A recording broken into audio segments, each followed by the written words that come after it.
Hey, Nick. Yeah. You don't mind what goes on the Monday show, right?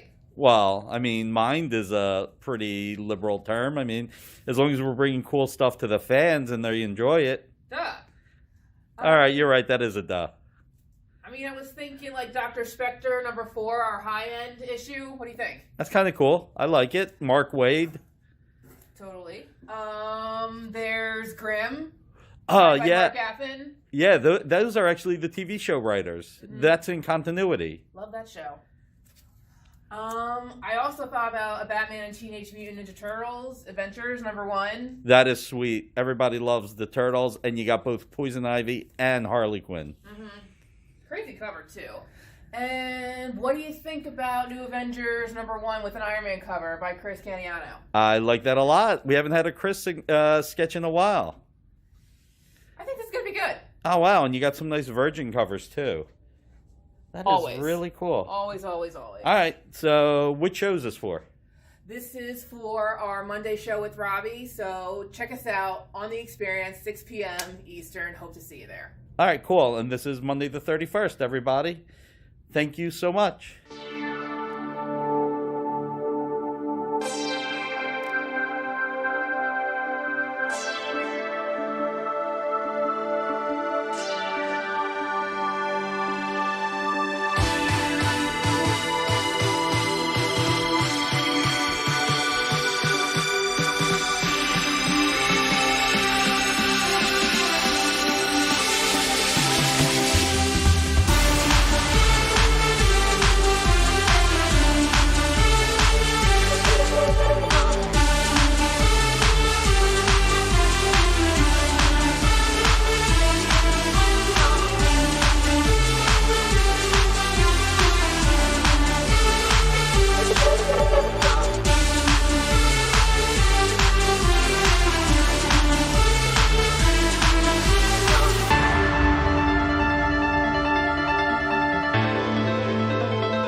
What is up, everybody? Welcome here to Pop Culture Philosophers. Welcome to Rockin Robbie Live here on a Sunday night, January 30th, 2022 to be exact, 7 p.m.-ish Central Time. I am Rockin Robbie Billups. How are you doing? This is the live chat where most Sunday nights we hang out, we chat about comic books, movies, pop culture, and a whole lot more. We'll be looking back at our favorite comic books from last week. We'll be looking ahead at what's coming up in shops this week, including the DC sneak peek. We'll be doing a review on House of Flying Daggers, the latest step in my journey guided by my great teacher, Bullseye Bob. Really excited for that. Then we got an Image in the 90s. It's Rob Liefeld-centric, so it's going to be fun. We got an annotation on X-Men animation tonight. We'll be talking about Episode 5, Captive Hearts. We'll be listing our top 5 movies of 1974, show and tell, all that and more.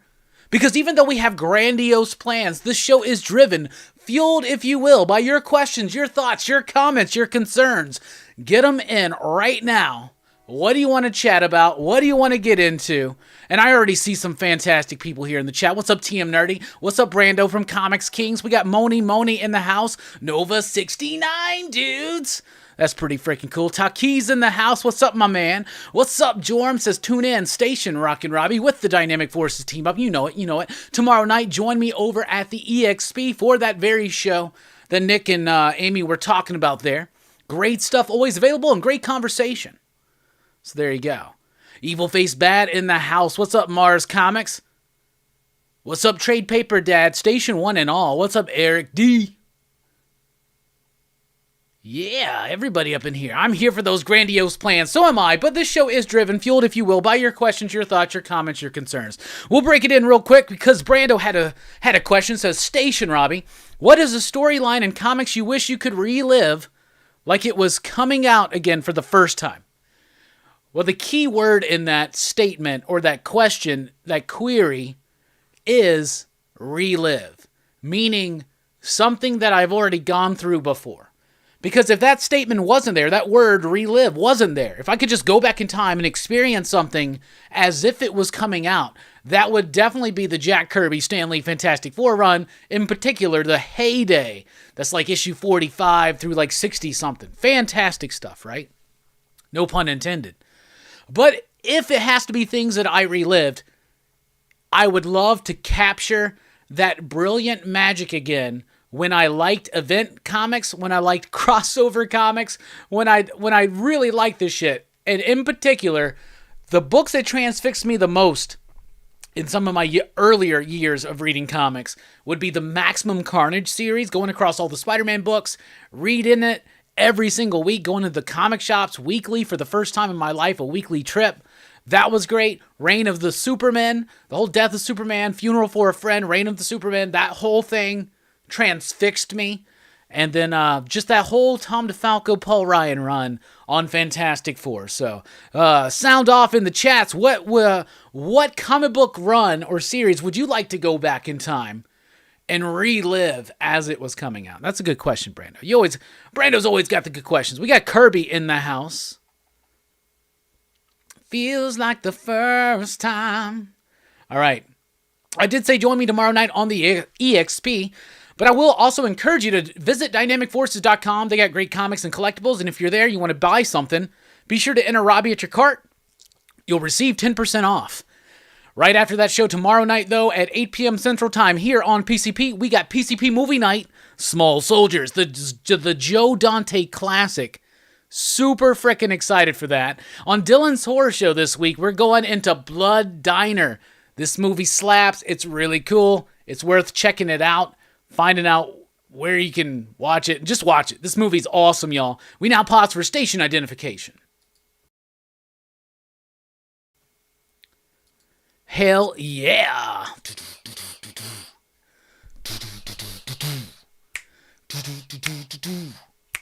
All right. Some people are throwing in their conversation, their participation. And thank you so much for being here, everybody. Like, share, subscribe. Let everybody know that this is the most banging place to be on Sunday night, even though there is the NFC Conference Championship going on right now. So y'all can keep me up to date with that. But, man, them Chiefs didn't last too much longer. Anyway. CTA Franks in the house says the beginning of Image Comics. That would be really cool to relive, especially with today's mindset. Or even then's mindset, like how hyped that shit was. Taki says McFarlane, Amazing Spider-Man. Mars says Uncanny X-Men. Trade Paper Dad says X-Men House of M. Nova69 says relive the John Byrne X-Men run. Who's James Byrne? Is that James Bond's Spanish cousin? Easy Readers in the house says, what's up, gang? I would relive the Phoenix Saga. Dominique Sear says, definitely would relive Preacher. R.I.P. still Steve Dillon. Yes, I got into Preacher late in the game. They were about to kick off that final Alamo story arc when I first got caught up, and then I bought those issues for that final arc. Really great stuff. Yeah, you know Dylan makes them swoon, man. Come on. Please show us that Venom behind you real quick. Oh, yeah. So this is from the Spider-Man animated series line. Card's a little wobbly. If I ever get a better one, I'll open it up, but love this Venom figure. It wasn't the first Venom figure they did, but they kept making them better and better up to a point. Then eventually they kind of start slacking, but that's a great figure. It's from that very first wave of the Spider-Man run, which I have most of those now. All loose, though, except for him. I got him on card, but I'd like to get one to have loose. So that's definitely an opener contender one day when I eventually can get another one, maybe with a better card to hold on to, because I love my Venom figures, especially those ones from the early 90s. Moni says 90s Clone Saga. That'd be interesting to revisit. TM Nerdy says, I wish I was there for the rise of Image Comics. You would have spent a lot of money that you didn't need to, that's all. Have a lot of worthless comics, but you'd have a lot of cool stuff. But it was a wild time. I was a little... I got into the Image stuff, but I still, like... I wasn't one of those people that, like, dived in full on, but, I mean, I still, in my original collection from when I was a kid, I have issues of Bloodstrike, issues of Brigade, issues of Spawn, and Wildcat, so I kind of got wrapped up in some of those. And then later on, when they were getting into things like Darkness and Spirit of the Tau, and then Astro City, and other things. Hey, Comics Will Break Your Hearts in the house. What's up, Jennifer? Station. Had a great conversation with Jen and Nick and Verno over at Verno's channel about Saga. We'll be talking about Saga here in just a moment. But that was a great conversation. Everybody should go check that out at some point if you haven't already. Joe Slag in the house. My comic store on Wednesday this week got 3 weeks worth of DC Comics. Well, that's probably pretty heavy. Pretty heavy stack then. Evil Face Bad says, would definitely love to do the Mark Silvestri The Darkness run again. That was real fun stuff. I got into Darkness a little bit later. I wasn't there on ground floor. I got into the Darkness when it was Scott Lobdell and Del Keown. Where kind of, there was a new creative team, new jumping on point. I used to jump on the books when they had new creative teams, and I wanted to get into something. And then I went back and I found some of those early issues and started reading through them. I don't have any of those early issues anymore, and I want to get the Origins trade paperback. I got one, or the complete Darkness. I have like volume 1 of the Origins, but I'd like a more complete one.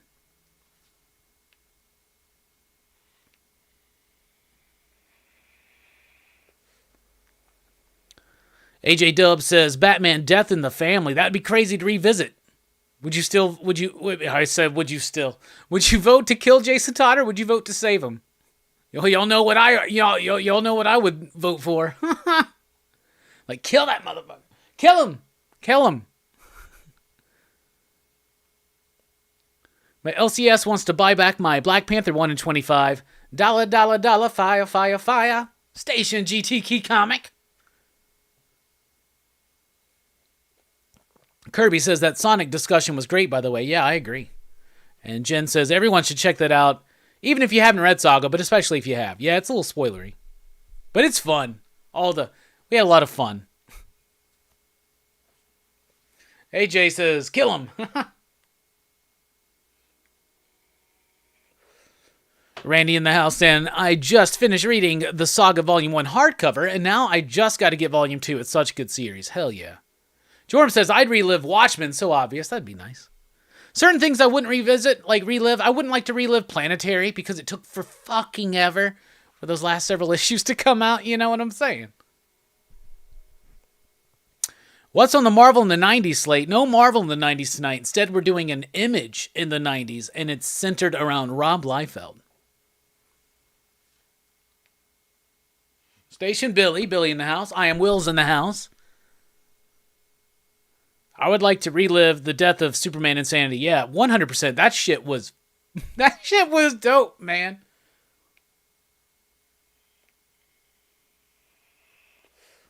Evil Face Baz says, I've got the Darkness issue 1 and signed by Mark Silvestri himself. My pride and joy. Hell yeah. AJ Dubs with Death of Superman for real. Nova69 says, I just finished the Saga trade paperbacks in prep for the new issue. The writing in Saga is so good. I agree 100%. Comics Will Break Your Heart says, I would love to be there during the Sandman and Alan Moore Swamp Thing runs. Absolutely. Mike's in the house. I would love to relive OG Secret Wars and Crisis on Infinite Earths. Both those series defined my early comic book fandom. Really good stuff. Billy says the Darkness works well. What other special guest interviews do you have planned for us, Rockin Robbie? Not too many, actually. I've been slowing down more of those. We just did one with Joe Corallo. That will be available to the rest of y'all pretty soon. But right now it's available to the Patreon members, and they were able to be there live. But I'm not devoting as much time to creator interviews and things like that this year like I did last year. It wound up, there's other things I'm trying to do with the time right now. But there are still going to be some. Like, for instance, whenever a friend of the show hollers and says, hey, I want to come on and talk about this, they're down. So we got things planned. I would like to get a hold of some people still. I would love to get Ed Piscor and Jim Rugg and Tom Scioli on this channel at some point separately and maybe all together at one point. I would love to get Todd McFarlane and Rob Liefeld on the channel. I'm always open for that stuff, but it's not something that I'm actively super pursuing where last year where we were doing it like every week for a point.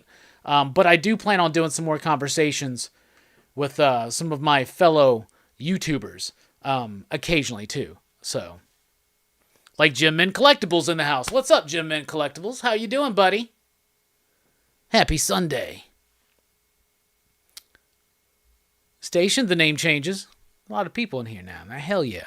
Everybody hit that like button, thumbs up.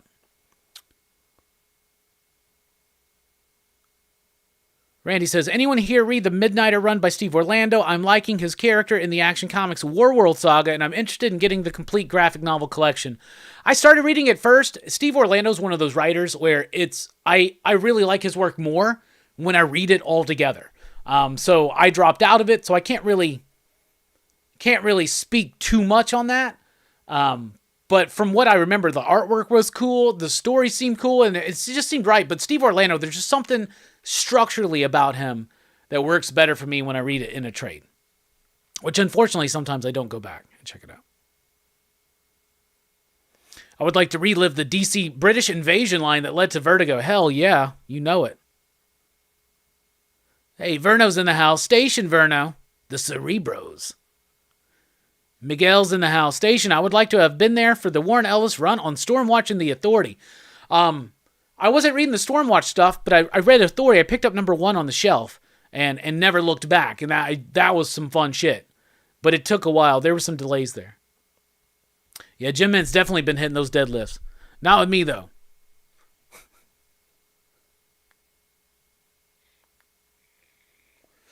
Bigger bust, Bedlam or Titan? Ooh, that's tough to go into. I'd say ultimately both of them, probably. CTA Frank, original Frank Miller Daredevil, hell yeah. Anybody read Yojimbo? That rabbit kicks ass, sure does. We got Bob from Everything Comics. Bullseye Bob's in the house, multitasking tonight, putting lots together for my upcoming auction, watching the playoff game, and watching Rockin Robbie live. I've got skills. You know you do, my friend. Station. All right, let's get into the first 6. We've been going through the Blu-ray collection, so let's continue doing that. We last left us in the Elves. Last House on the Left is the first movie tributed tonight. Tributed? Anyway. I've lost the bit. Anyway, The Last House on the Left. I talk about this movie quite often. It's a Wes Craven film. It's one of his first films. I love that movie. So there you go. That's the Arrow Special Edition. Then we got Last Temptation of Christ. Martin Scorsese, Criterion Edition. Willem Dafoe as Jesus. I really like that movie. Then we got The Last Waltz. This is one of my favorite concert movies of all time. This is the last performance of the band. And it was directed by Martin Scorsese. Really cool stuff. One of my favorite baseball movies, A League of Their Own, 25th Anniversary Edition. That's a great movie. Baseball season's on the way. Speaking of Kung Fu movies, how about you take Kung Fu movies, you mix it with horror movies, you get The Legend of the Seven Golden Vampires. This is a Hammer film, and it's got Peter Cushing in it. I've not seen it yet. I picked it up, but I haven't watched it yet. And wrapping up the first 6, we got my 4 film favorites, Lethal Weapon collection. So I just got this. They don't really have a definitive, awesome, jam-packed with special features Lethal Weapon edition. But this was the best I got to get it. I got it super cheap. It was like $10. They're all on disc. And I hate this thing where 2 of the discs are stacked up one on another. I hate that shit. But it is what it is. At least I got them. So first 6, everybody, from the Blu-ray collection. Going through the L's. I would like to reread Marvel Superheroes Secret Wars 1 and 2. I remember picking up some of the 2 stuff back in the day. 1, I guess it already happened, but I read the back issues that I had from my stepdad. But I remember getting the issue, like Secret Wars 2 ones in the mail, because my stepdad was in the Navy. He would buy comics at random places. He would ship them back to the apartment to me. And that's how I got into comics.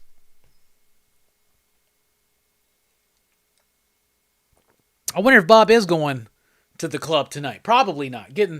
He's busy. He's watching football, watching RRL, and of course, R squared L. RRL? So it's a weird thing to say. RRL? Yeah. Anyway, nobody's there. It's Castle Grayskull. In case you were wondering. What were we talking about? We're going to have a grand old time tonight. What do y'all want to talk about? Throw out a conversation topic in the chat. If you want to ask my thoughts on Mouse, I think banning books is a terrible thing to do. Great first 6, especially the Last Waltz and Last House on the left. Yeah, Last Waltz is great, man.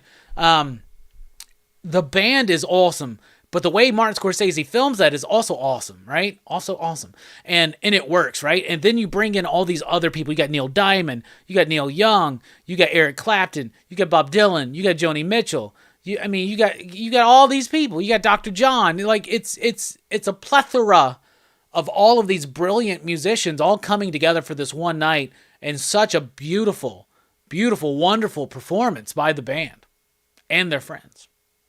Love it. And Last House on the Left, I like it a lot. I talk about it a lot because it's one of those movies that deals with some uncomfortable and disturbing things, but it does it in such a way and spins the lens back and forth. I think it's one of the most brilliant horror films of all time.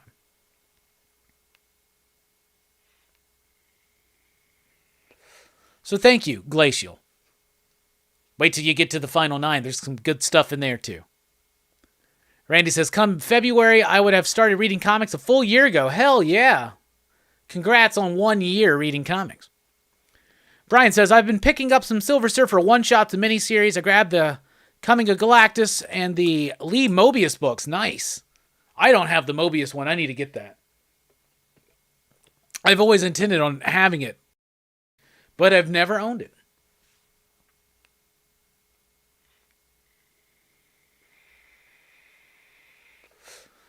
Justice League Incarnate, number 3, last page is The Darkness. Well, we're referring to the Great Darkness when we're talking about the DC stuff, right? Not the Darkness as in the Top Cow character by Garth Ennis and Mark Silvestri. But not really. That was the Gentry. They, in the new issue of Justice League Incarnate that comes out this week, it's the penultimate issue, number 4. They reveal a lot, and we'll get to that on the DC sneak peek. So if I remember correctly, that's the Gentry at the end of issue 3. But it is connected to the Great Darkness. In fact, it's all been connected to the Great Darkness. Would you believe it? And we'll talk about that a little bit. Hamburger Basket says, Hulk 3 sold out in my region. Must add it to my pull. Yeah, there's a lot of speculation on Hulk 3, Hulk 4. What did they call him? They gave him a name. I called him the Shadow Hulk. I don't remember what they called him, but yeah, it's a new personality of the Hulk or something that's always been there or whatever. So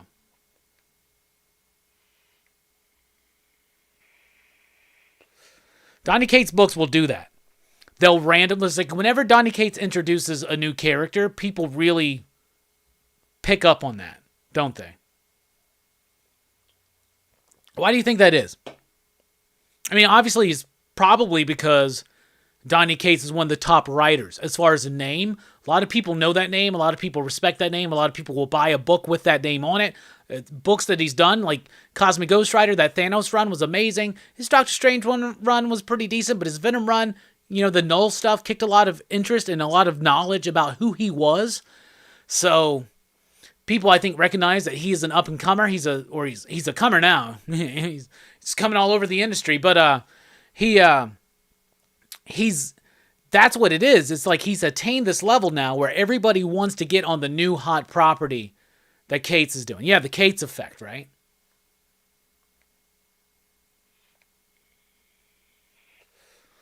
Up on your top left, is that a Dick Tracy figure with a yellow hat? Yes, it is. I was actually pulling out all my Dick Tracy figures. Good thing I put Tracy in there.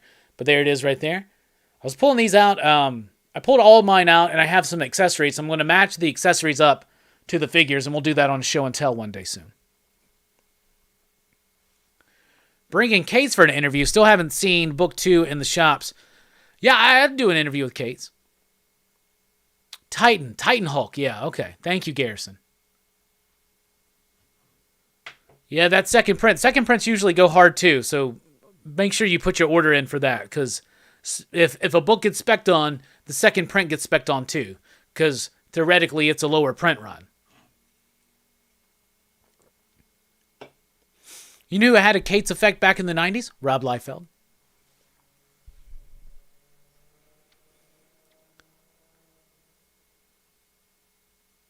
Yeah, I'm starting to learn to sub to Kate's runs now. Yeah, it's probably the best if you just want to get in it on top of it.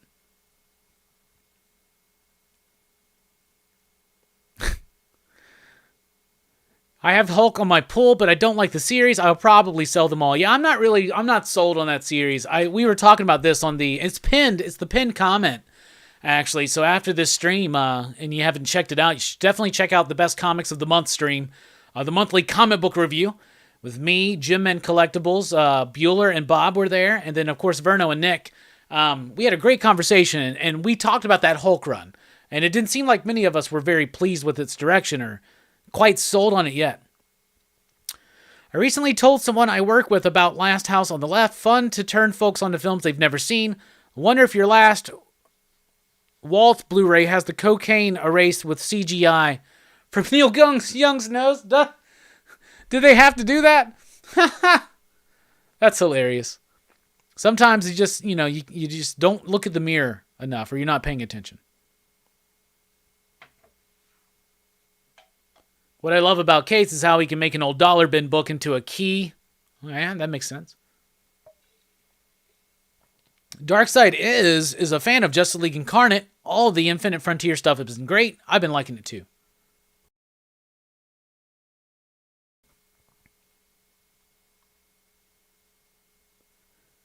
Randy's enjoying Hulk, but it's also his first time reading Hulk, and he loves the artwork. I agree. The artwork is great.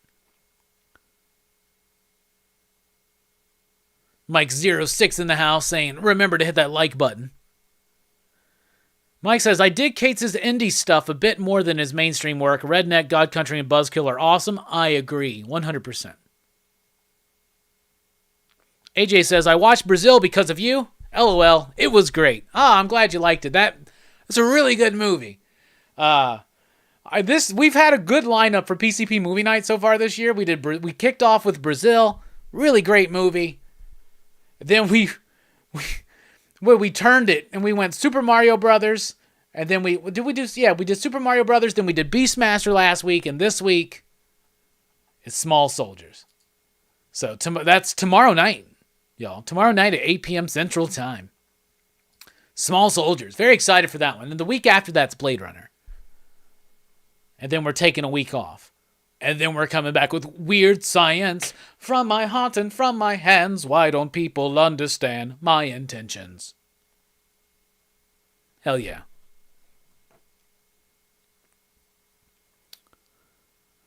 Last House on the Left is brutal. If I remember correctly, aren't there some goofy police officers? I don't know if I haven't seen it in several years. Sounds like a revisit's in order. Do you collect VHS? I do. I don't have near enough horror, but I do have a nice VHS collection. The majority of it, pretty much almost all of it, graciously donated by fans of the show and members of the PCP Excitable crew. Kirby says, I rewatched Small Soldiers. Damn good movie. Still holds up. Can't wait for that discussion. Yeah, me neither. Comics will break your heart. Ooh, Blade Runner. Yeah, that's going to be a good one. We're going to have a packed show that night, too. Thank you, Billy. Sometimes you'll hear me sing with Super Chat. You never know. You never know what's going to happen here on Rockin Robbie Live. Though I will mention that officially the Hellboy song is still retired. So there you go. Though I was very tempted last week, y'all. I was feeling myself, if you know what I'm saying. All right, it's time to stop looking ahead, to stop looking at right now. And sometimes you got to look at the past. Let's go back to last Wednesday or Tuesday if you're just a DC fan. Let's go back to last week. Think of it. You're at the comic book shop. You're picking up your books. You go home. You read your books. What was your favorite comic book you read last week? In fact, what was your pick of the week?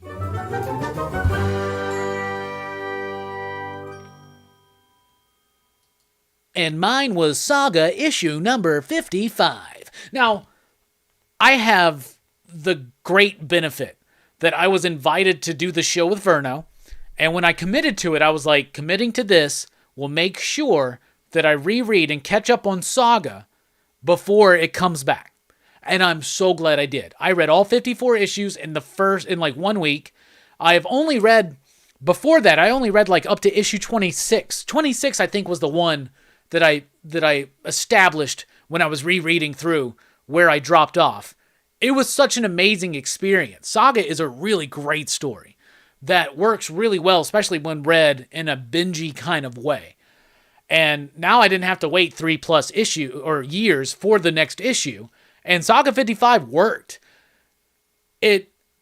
When last we left this book, some major shit had gone down. And the book now skips ahead 3 years. The line work from Fiona Staples is even more confident than ever before. Look at her work here, and then look at those first few issues. There is a confident line here that was not necessarily present in those early days, but the evolution is seen throughout these 55 issues. Story-wise, picks up. Hazel's a little bit older. We are introduced to her new situation, the family's new setting. We're reintroduced to the concept that there's a war going on. War is serious. We're introduced to the concept that this book is absurd, and it's also ridiculous. And it says a lot of things, and it's really tragic, and it's dark, and it's brutal. This book is funny. It's charming. It's warm, and it's cold, and it's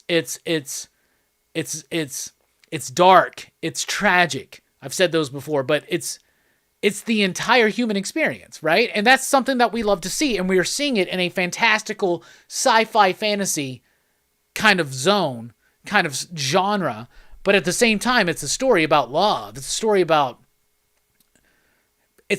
finding yourself, finding your place in the world through the eyes of one young girl growing up in the middle of a war. Life during wartime, you know what I'm saying? It picked up exactly where it needed to, introduce new characters, introduce a little bit of some new concepts and new directions for the series to take, had some shocks, had some surprises, had some sex. Saga's known for having a lot of things like that, and on that Saga revisit over at Verno's channel, The Cerebros, we talked a lot about female ejaculate, and after reading this, you got to talk about it again. But really like this book. Saga was great. Made my pick of the week. Some decent books out the week, but Saga, overall, just the triumphant return. And not only that, but a return to even a higher form of art. I absolutely loved it. Saga, issue number 55 was my pick of the week. What was yours pick of the week? What was your pick? I said that backwards somehow.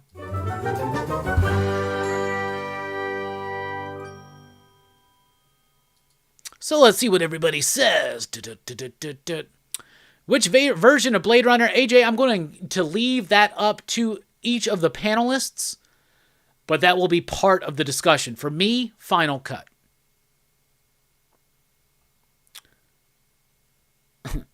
Billy says, Moon Knight 7. TM Nerdy, I was 7 or 8 when I watched Small Soldiers, hell yeah. Nova69 says, my pick was Saga 55 as well. Dave's Collection says, Thor was the best I read. Didn't read everything yet, though. Thor's been solid. That was a fun issue. I liked it. Everybody's going to be talking about the rodeo burger tomorrow night. I guarantee it. Kirby says, Saga was my pick, too. It's great to have it back. Didn't miss a beat at all. Evil Face Bad says, Moon Knight was good. Randy says, pick of the week was the Peacemaker one-shot. Darkseid says, Peacemaker and Thor tied for my pick of the week. Having never seen a super get hurt like that definitely pushed my wig back. Comics Will Break Your Heart says it's about the opposite of war. Exactly. Joe says, Gunslinger Spawn. Hamburger Basket says, really liked Amazing Spider-Man Weekly and now Detective over at DC. Mars Comics says, I'm behind on my reading, but I liked the Peacemaker book for sure, and Thor was good too. Randy says, if I was caught up with Saga, it would probably be my pick of the week. I'm loving the series and can't put the book down when I read it. My favorite part is Hazel's narration. Absolutely.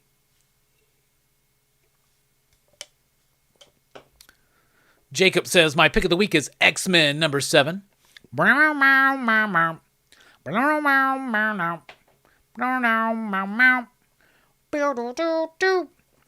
Anybody else? Did you read Saga? What'd you think about it? And out of everything you read, what was the pick of the week? Going to pick it up on Wednesday, says the name changes. Dominique says, first Saga, second Frontiersman. Frontiersman's a good book. Like, I was waiting for it to fall off. Like, it just felt to me like one of those books that would be interesting at first and just kind of fall off. But it has shifted and changed where I thought it was going to go. It has continued to be an interesting reflection on superhero stories and superhero legacy. But it's also doing weird, bonkers, fun kind of stuff with a mature kind of theme for a superhero book. I'm freaking loving it. I'm loving it. Raphael says, Deadly Class number 50. I fell off so long ago. I definitely want to read it all again at some point. Hamburger Basket says, Ice Cream Man, however, is still a great pickup. As always, Billy says, didn't know there was a Peacemaker one-shot. You should. We talked about it last week on the DC Sneak Peek. And I also talked about it on the weekly comic book review. Come on. Ice Cream Man is always great, though. Jacob says, loving how Cyclops is upset about being a goofy alter ego, yeah. Jen says, my pick of the week was the 10 Deaths of Wolverine. Really? Wow. I did not like that one. We got a super chat from TM Nerdy. Thank you so much, my man. We really do appreciate it.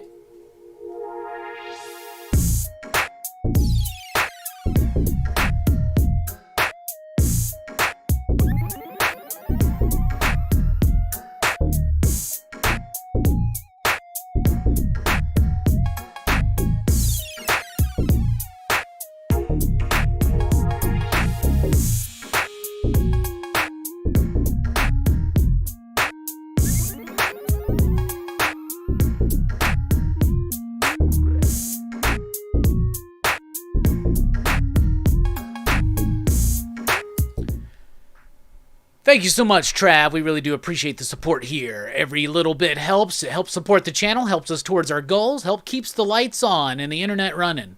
So we appreciate it. Evil Face Bad says, I'm trying to catch up on Justice League, but this Naomi character is so lame and not fleshed out. Not fleshed out in that book for real. Like, kind of shoehorned in there. Naomi itself, like the actual season 1, that book was pretty solid.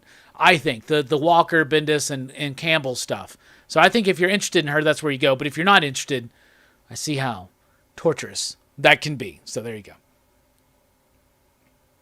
I wish Oblivion Song 35 would come out. It's been too long since the last issue. I want to see how it ends. Oh, there's a big long gap between the penultimate issue. Is that what's going on? Zach says, Saga is back and it lived up to the first 50 issues. Definitely my pick of the week. See a Dream says, where's your Kickstarter Spawn figure displayed, Robbie? It's displayed in my living room, actually. Like, focal point of the living room, pretty much.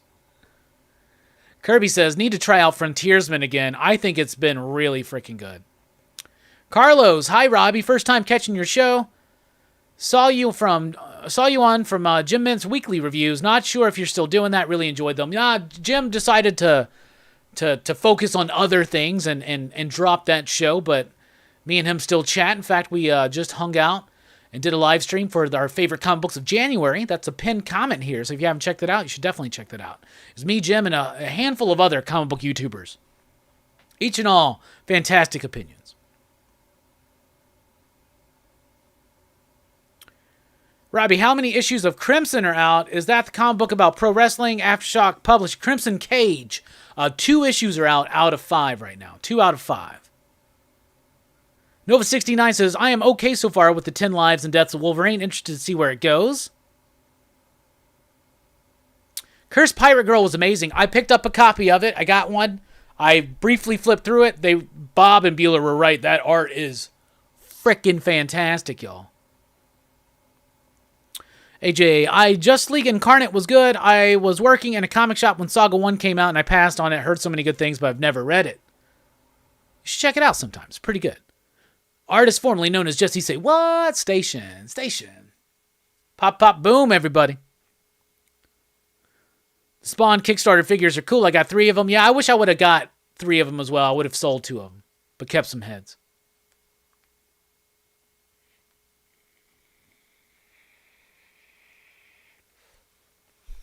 Jen says, love Cursed Pirate Girl. Definitely got lost in the artwork. Yeah, it looks amazing.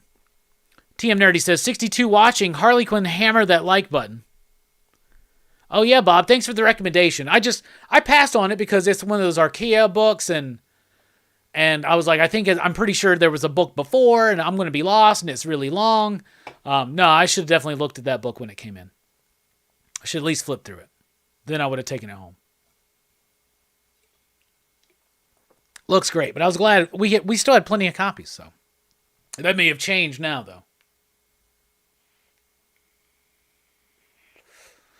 Darkside Is says, the only reason I'm still getting Justice League is because of the Justice League Dark in the back. As soon as it gets a book of its own, I'll drop it like the Chiefs did.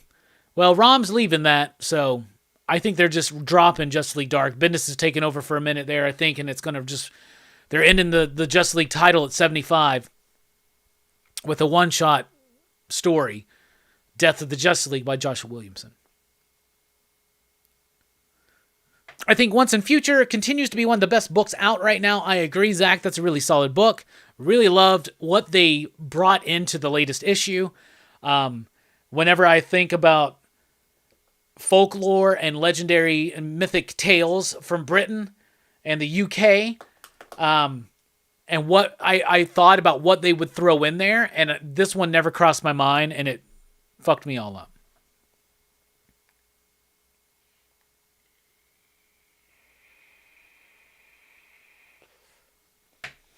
Bob says the inside cover gives you a synopsis of the preview issue so you can hop right into it.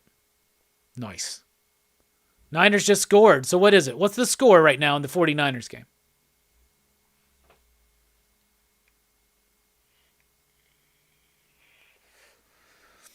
I remind you of Usher when he was in She's All That. Thanks. You make me want to leave the one I'm with, start a new relationship with you. This is what you do. Think about it and you know the things that come along with you make me. Yeah, I'm feeling it, y'all. 49ers score a touchdown, 17-7. Is 49ers up? What's going on there? Robbie's favorite comic of all time is America Chavez by Gabby Rivera. Billy, that's an old jab. Come on. Who even cares about that book anymore?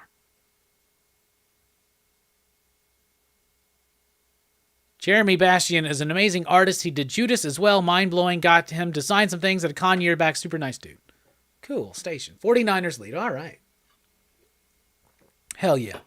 All right, let's take a look at what's coming up in shops this week. This list may not be 100% accurate. I found that out last week, especially when we get to like Vault and stuff. They're dealing with a little bit more delays, Vault and some of the other companies. But out this week in comic shops, we got Batman 120, Detective Comics 1051, Amazing Spider-Man 88, first appearance of that Queen Goblin or whatever the hell it is. Dark Knights of Steel, number 4, Star Wars High Republic, number 14, Spawn 26, Crossover, number 11, Nocterra, number 7, The 10 Lives of Wolverine, number 2, Daredevil, Woman Without Fear, number 2, Alien, number 9, Suicide Squad, number 12, Sabretooth, number 1, X-Men Legends, number 11, Spider-Woman, number 19, Justice League Incarnate, number 4, Fantastic Four Life Story, number 6, the final issue, Star Wars Crimson Reign, number 2, Arkham City, The Order of the World, number 5, Shang-Chi, number 8, Walking Dead Deluxe 32,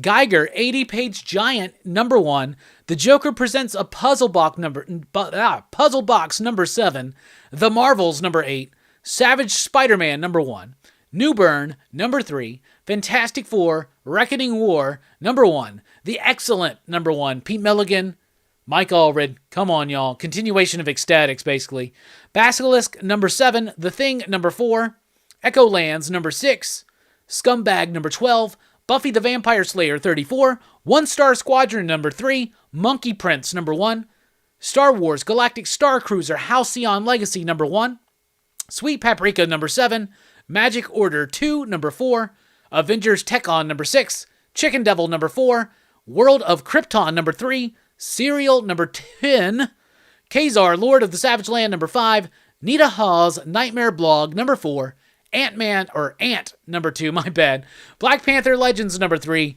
Transformers, King Grimlock number 5, Until My Knuckles Bleed number 1, Star Trek The Mirror War number 4, Goon 14, Hellcop number 4, New Masters number 1, a new one from Image Comics, Thing Called Truth number 4, Human Remains number 5, Primos number 1, a really interesting sounding book from AWA, Hell Sonja number 2, The Red Sonja Valentine's Day Special 2022, Heavy Metal Drummer number 1, Buckhead number 3, what else? Digger number 4, and Startup number 1. So some of those, especially towards the end, may not actually drop. We'll see.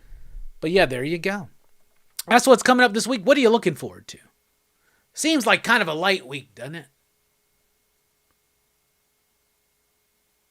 Yep, Niners are winning. Carlos says, one of my favorites from my pull list is Spider-Woman by Carla Pacheco and Peri Perez. I feel that series has gone under the radar. Great humor throughout each issue. All right.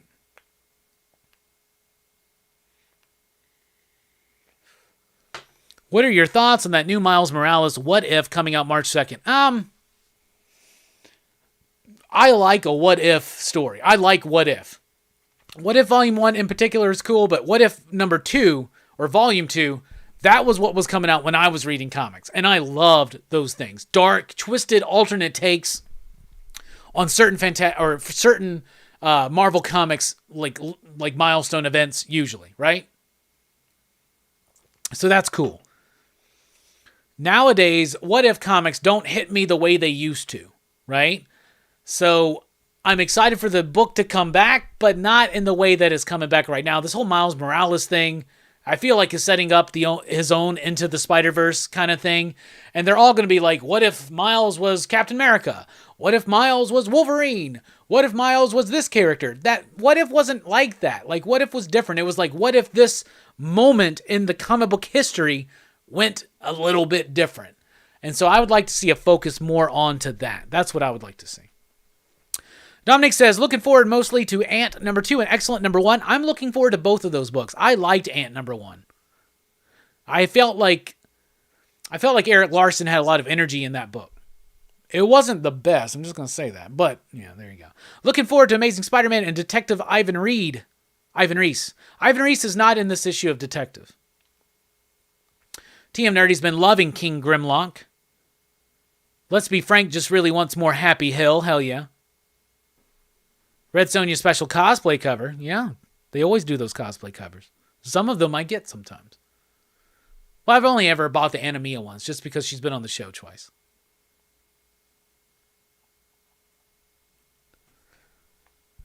Hey, what's up, Sleepy Reader 666? Damien's in the house. Station. Yeah, Silver Coin has some really great covers. All right, what are you looking forward to coming out this week? We'll be right back here on Rockin Robbie Live. When we come back, DC sneak peek, then a movie review, House of Flying Daggers, and then Image in the 90s, y'all. It's going to be a good one tonight. We'll be right back.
Welcome back to Pop Culture Philosophers. Welcome back to Rockin Robbie Live. Here we are for the second part of this journey tonight that is Rockin Robbie Live, where we talk about comic books, movies, pop culture, a whole lot more. We've already talked about our favorite comic books of last week. We looked ahead at what was coming up in shops this week. Coming up, we got the DC Comics sneak peek, we got a House of Flying Daggers movie review, and we got Image in the 90s, Rob Liefeld-centric. Very excited for that. So we've already had a great show. We've already had some fantastic people in here, some great conversation.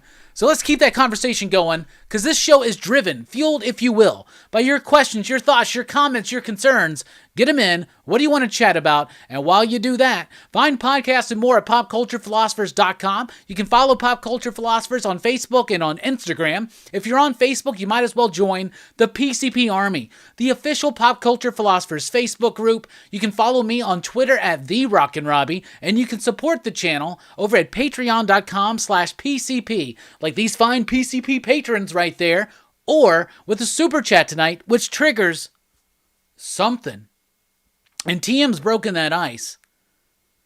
So the next one's getting some bars. Getting some bars. Coming up here on the channel, join me tomorrow night over the EXP for the Comics and Collectibles show.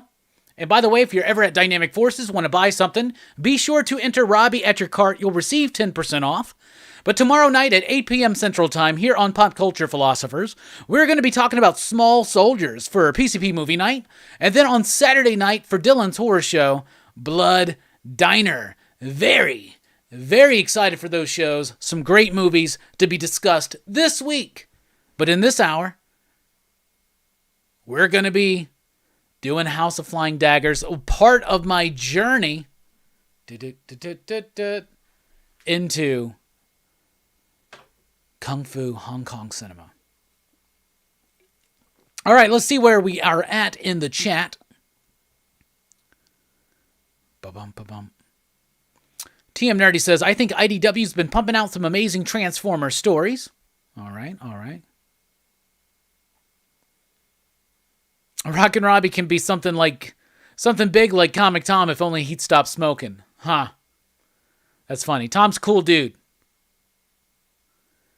Rockin' Robbie to the beat. Turn, flex. Pop, pop, boom. Got what's next? How about that? Did that work? Darkseid looks like he's dropping a lot of, Five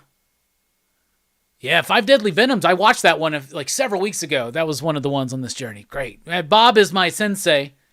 That's the wrong word. Bob is my teacher here for my Kung Fu Hong Kong cinema journey, and he's given me a good list to go through, and I've been liking it. We have gotten 100 in the chat at times. It's not been a common occurrence. But it'd be nice, There's always more people here, so we always appreciate everybody that's here, though. Damien says, Bob, just caught up with your Books on the Block video. Great stuff for your upcoming auction. Hell yeah. You definitely got to check that out. Cats on a Masonic checkerboard. The Duality.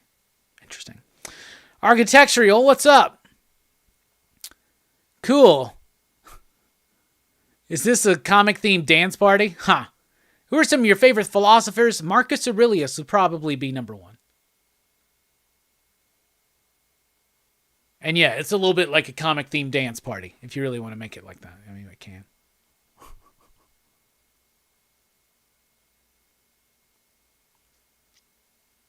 Darkseid is looking forward to Batman, the Incarnate, Justice League Incarnate, plus Geiger Giant. Yeah, I'm looking forward to that too. Yeah. Mike's right. Grant Morrison's one of my favorites, too.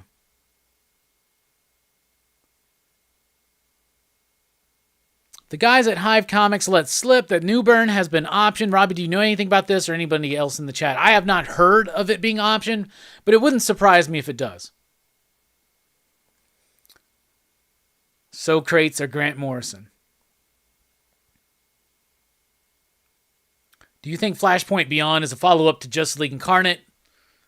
I don't think so, just because it's Jeff Johns. I don't think Jeff Johns is... I don't know. I don't think so. But maybe it's a bridge. I had the Snake Mountain toy when I was a kid. Haven't seen it in 20 years. Yeah, I had one when I was a kid. Now I have one again. And one of my favorite Thank you, Bob. It's one of my favorite possessions.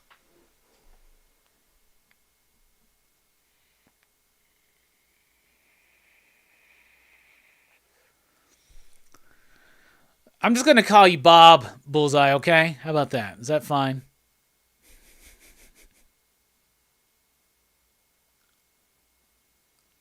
Jeremy Adams on Flash is doing a great Wally West. I agree. I think he's doing a pretty solid Wally West there. Pretty solid book right now, Flash is. I said that kind of like Yoda. All right? Big fan of the Stoics. Yeah, me too. Einstein, name changes. Yeah, theory of relativity. Special relativity, general relativity, all that jazz. Whatever.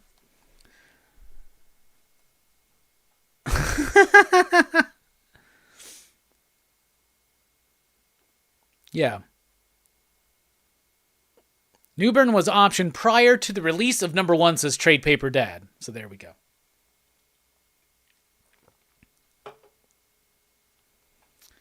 So what word is that? Let's see. Let's go back up there.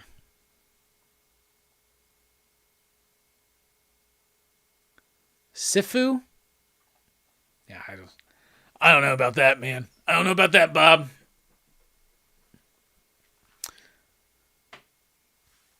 Thought Williamson was handling all the event stories at DC. Well, he's got like Dennis Culver doing co-writing on Justice League Incarnate, but he is the architect of what's building up. I don't think Jeff Johns would come in to do a part of that, but like I said, I think Flashpoint Beyond might be a bridge between the end of Flashpoint and where Thomas Wayne wound up, maybe. Hey, Lawson Comics is in the house. Williamson is doing a ton of books, but he's been one of the more consistent writers over at DC right now as far as having an overall direction. I have some thoughts. Sifu. Okay, Sifu. Thank you, Sifu Bob.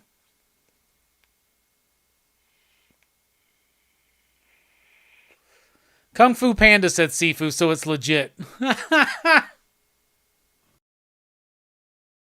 All right, that works. I thought this was the DC sneak peeks. Let's go ahead and get into it.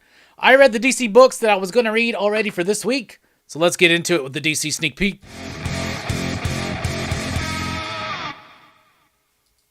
First up, we got One Star Squadron issue number 3. Not as impactful for me as issue number 2. Issue number 2, I thought, had a resonating quality mixed in with the humor that made it stand above. Now it's just kind of back to being a Mark Russell typical satirical parody statement kind of comic book, right? It's still cool. It still works. It's got some Office vibes. One Star Squadron is about heroes for hire, basically, in the DC universe, but it's much more of a corporatized, monotonous existence, right? So it's got a quirky kind of factor to it, but issue 3 was a step down from issue number 2 just because that Minuteman story had a lot of pathos, and it had a lot of heart behind it that this one just didn't quite nail. Then we got Detective Comics 1051. Ivan Reis is not on this book. Instead, we got somebody named Rayner. I do not like the structure of this whole Tower story, basically. So, first of all, the artwork is a step down. It's still decent. It's all right. But the structure of this story has been all over the place, but not handled in a very interesting kind of way. Like, things are told very oddly structured, like oddly out of place, right? So in this one, after the reveal of the last issue, which it's right there on the cover, we kind of get how that happened.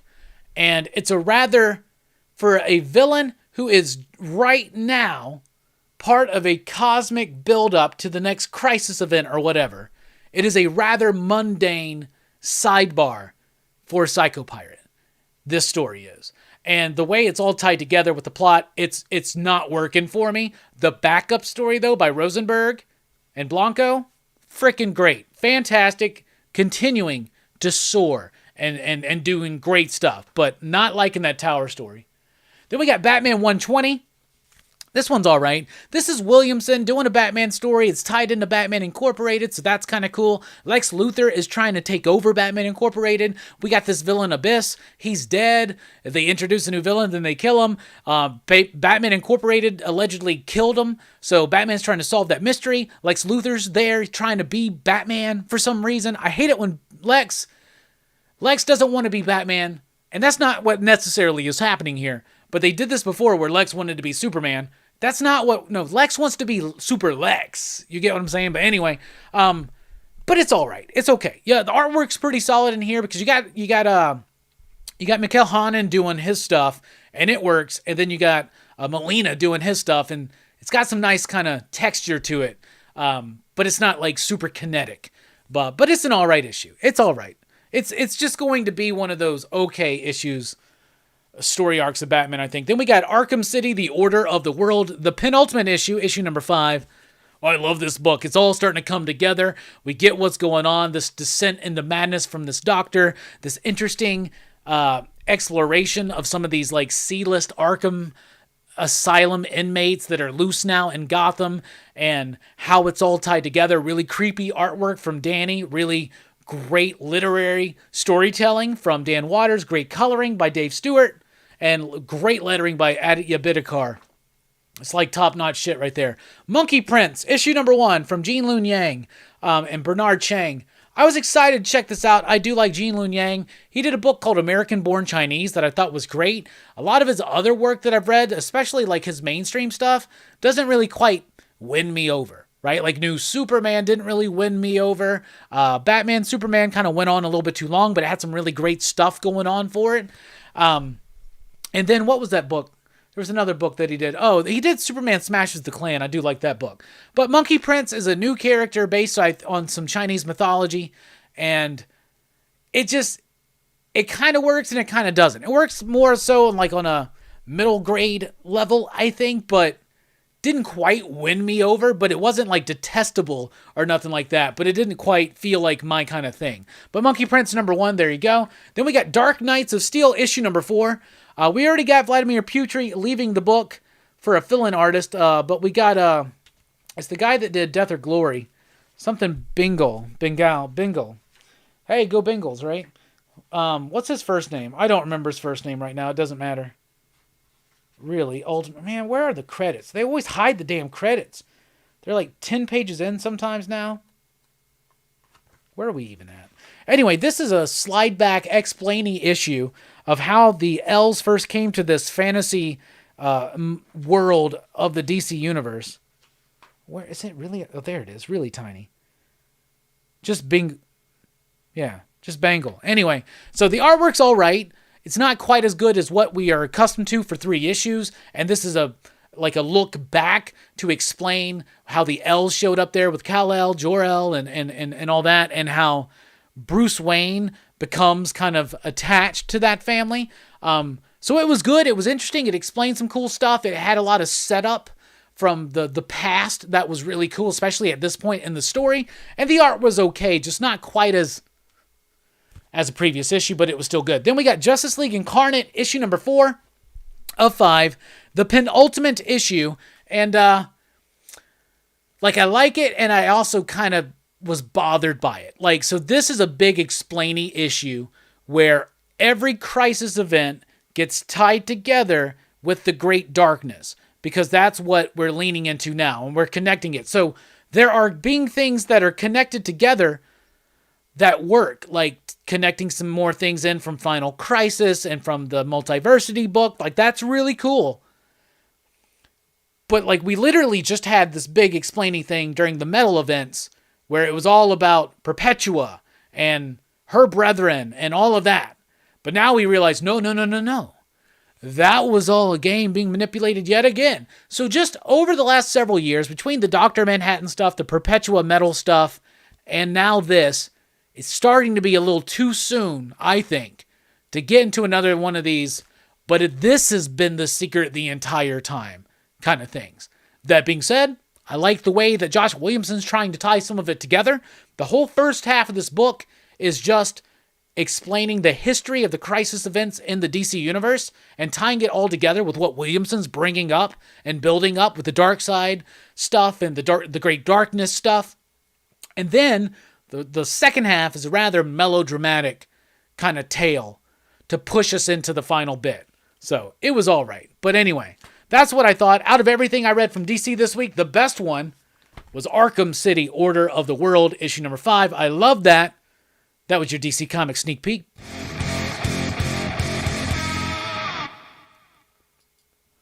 Awesome. All right. Let's go back and look at the chat and see what's going on.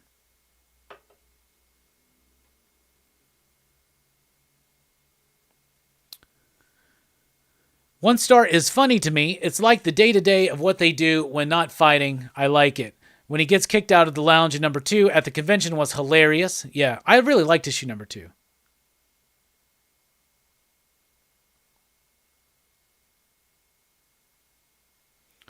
You gotta love just getting back to a solid Batman story. No Joker War, no Fear State. Right about that. You are right about that. Marowak's in the house. Too many Detective Comics issues this month, which is tearing down its quality. I agree. Lawson Comics says Superman smashes the Klan. Felt like the best thing he's done. I would say American-born Chinese, but it's up there.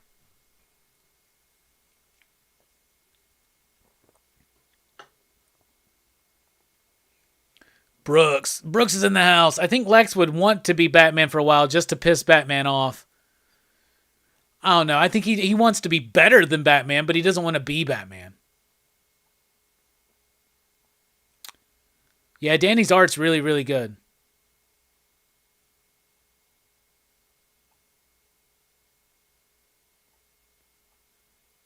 Monkey Prince looks like a Robin. Maybe.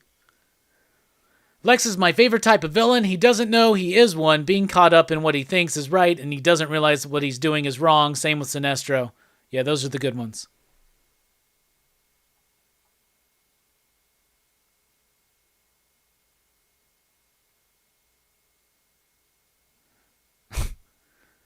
Yeah, the philosophy aspect comes and goes sometimes. We'll see what happens. You never know. Arkham book has been so good, says Mars Comics.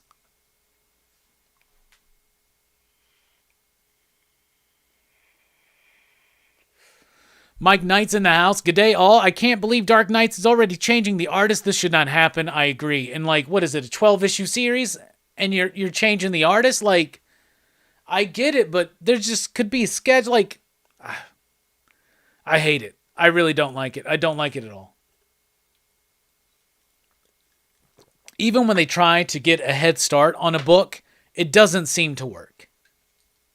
And one of the problems I think that's going on right now is the inconsistency sometimes in the artwork in comic books. Because even back in the day, you would have fill-in artists. But that it was like, it's okay to have, but they would do like 5, 6, 7 issues, 8 issues, then a fill-in artist for like 1 issue. And then, but now it's like an artist will come on, be named, big name for the book. They'll do a couple issues, they'll be gone. Do they even come back? Now, I'm sure Putri's coming back. And because it's a flashback issue, it doesn't make the art change that annoying. But it is annoying that we're not just going to have one single artist for the entire book.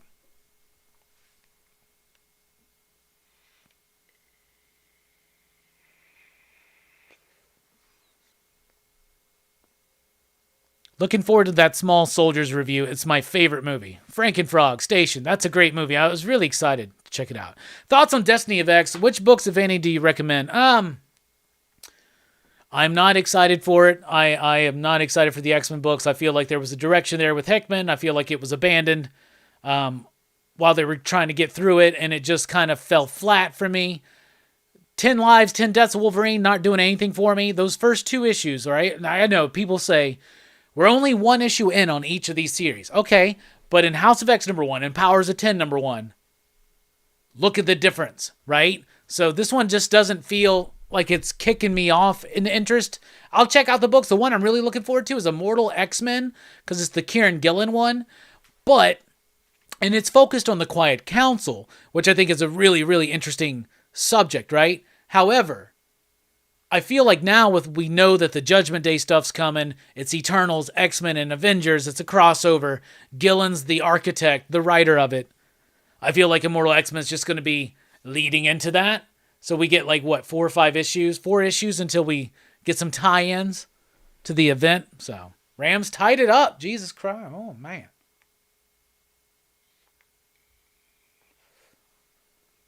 The Liam Sharp arc change in Black Cat is really damaging, especially when that book was delayed already because they said they wanted to make sure Clay Mann could do all 12 issues.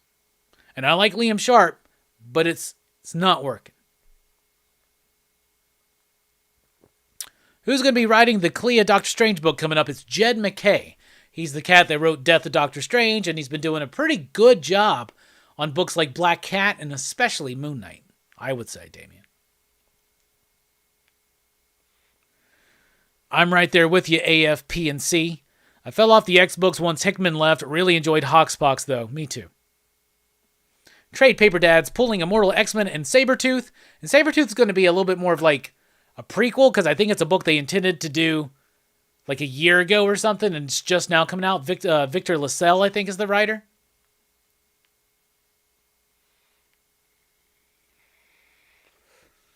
Mike is keen for Gillen on X-Men, and he's also enjoyed the X Lives and Deaths. X Lives more so. Well, there you go. Yeah, Jed MacKay is a pretty solid choice, I think, for that title. It's interesting enough. I didn't necessarily like the ending of Death of Doctor Strange.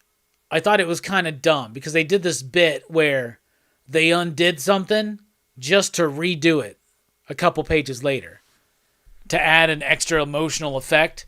I think the whole point of that book and this upcoming Strange series is to reignite the comic book romance between Clea and Doctor Strange. Inferno was a bit of a letdown. So much promise. I agree. I hated the way it ended, the way they just kind of neutered Moira. So now some of the stakes got. They would argue that the stakes are greater than ever because there's no reset button. But it's one of those cases of showing a weapon in Act 1 and not having it fire off in Act 3. It's not good storytelling to me. Yeah, Sabretooth's been in prison since Hoxpox. I was always expecting Mystique to break him out, form a new brotherhood within Krakoa to then go and free Destiny, and I thought that would be a much more developed kind of approach I thought they were going to do, but didn't necessarily.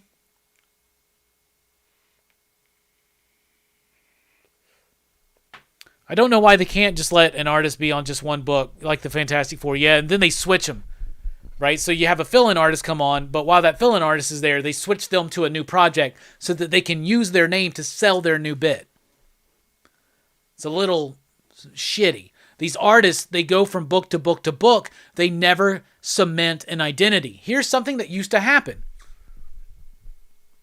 The reason why people like Todd McFarlane is because Hulk readers got to know him first, really, okay? And then he created a buzz there. He jumped over to Spider-Man, and right? So you followed him, but he had runs. A Hulk run, a Spider-Man run, into Spawn, right? Rob Liefeld, right?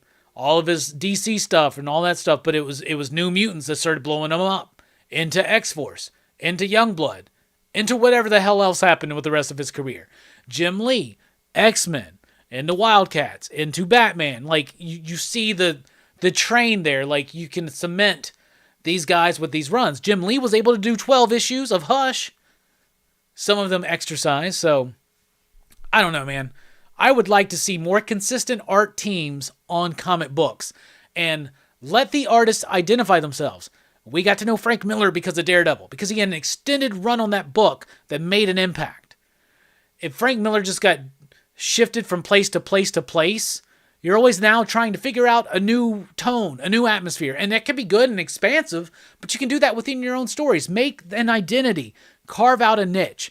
Like that's something we're missing with artists and comics right now because they just ship them from book to book to put their name on the first issue so that it's just, and it's a lie. It's like kicking us off. Like, oh, this is going to be the artist.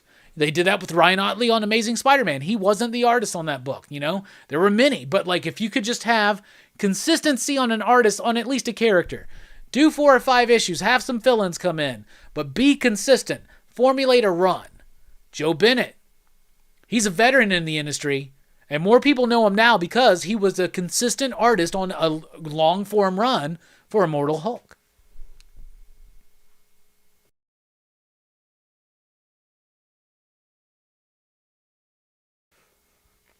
Yeah, Checheto and Zdarsky restarting from number 1. It's dumb to start from a new number 1 with the same team, but there's a gap. And when there's a gap, they don't trust you to come back for issue 37, 38, or whatever it would be. They trust people to come in for number 1. They're going to get a bump, and it'll level back off.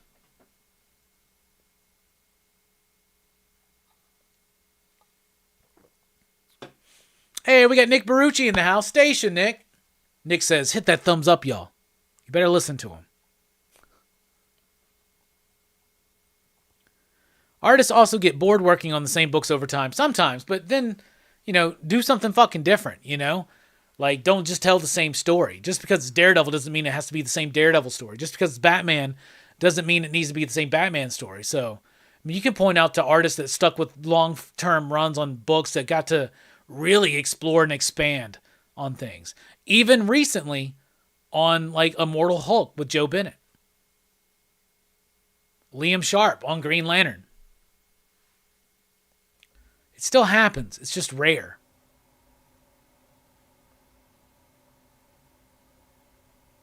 I thought DD36 ended, lockdown, then Devil's Reign started. It did. So technically Daredevil continues through that, but not really. It's not Daredevil-centric necessarily. Hammer Time Holshoe's in the house, and he says, if you're an artist and bored with the same book, then spend some time hiding dongs in all the panels. Well, now we know why your comic book art career never took off, John. Hey, we got the whole crew coming in now. Fable and Big Herm. Station, great show tonight, y'all. I watched that whole thing. Rod looked like he was having some fun. How is everybody doing? Yeah, it is. Hey, Mike's right. The idea is to start new readers off on a new number 1 who have just jumped into Devil's Reign. Yeah, 100%. It works briefly. It works for 1 issue usually. But it's still going to be the same run. I like legacy numbering too. So I don't mind when they renumber. Yeah, Rod was having a lot of fun. My favorite moment, and this was when I had to laugh out loud, man, was when y'all were talking about y'all's favorite characters, and Rod started saying, hey, I want to do this because I got 2 favorites. And then y'all started going, and then you got back to him, and he was so, I think, lost in what was going on, and he just said, Daredevil and Batman. Oh, man, God bless him. That was fun as shit, man. Good show, y'all. Good show. Blame Fable tonight on Instagram, 5 p.m. Central Time on Sunday nights, the official show of Sunday night. We are the official after show for Blame Fable tonight.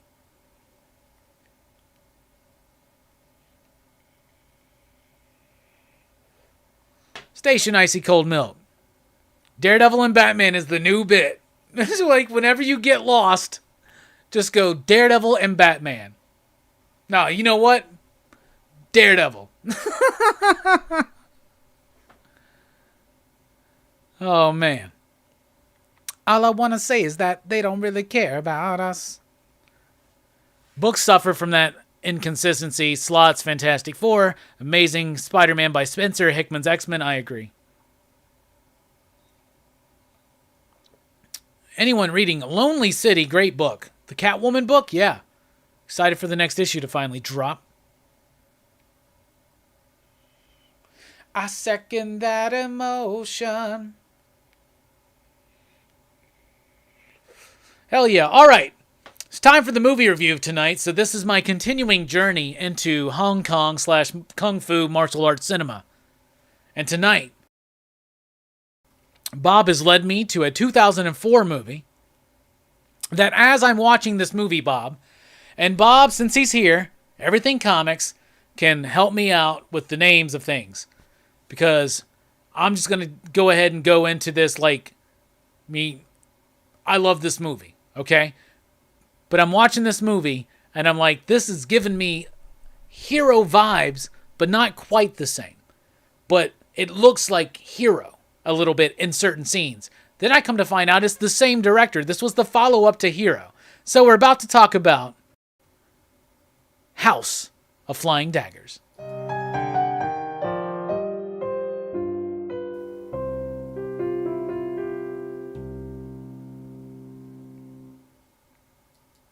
This movie's fucking awesome. I loved this movie. It is such a refreshing thing to see. First of all, not just another great martial arts kung fu movie, but to see a movie that actually had unexpected twists and turns, interesting character developments, and a true romantic story. Like, truly. I love this movie. So the whole gist is that there's this woman, and she's blind, and she's working at a brothel.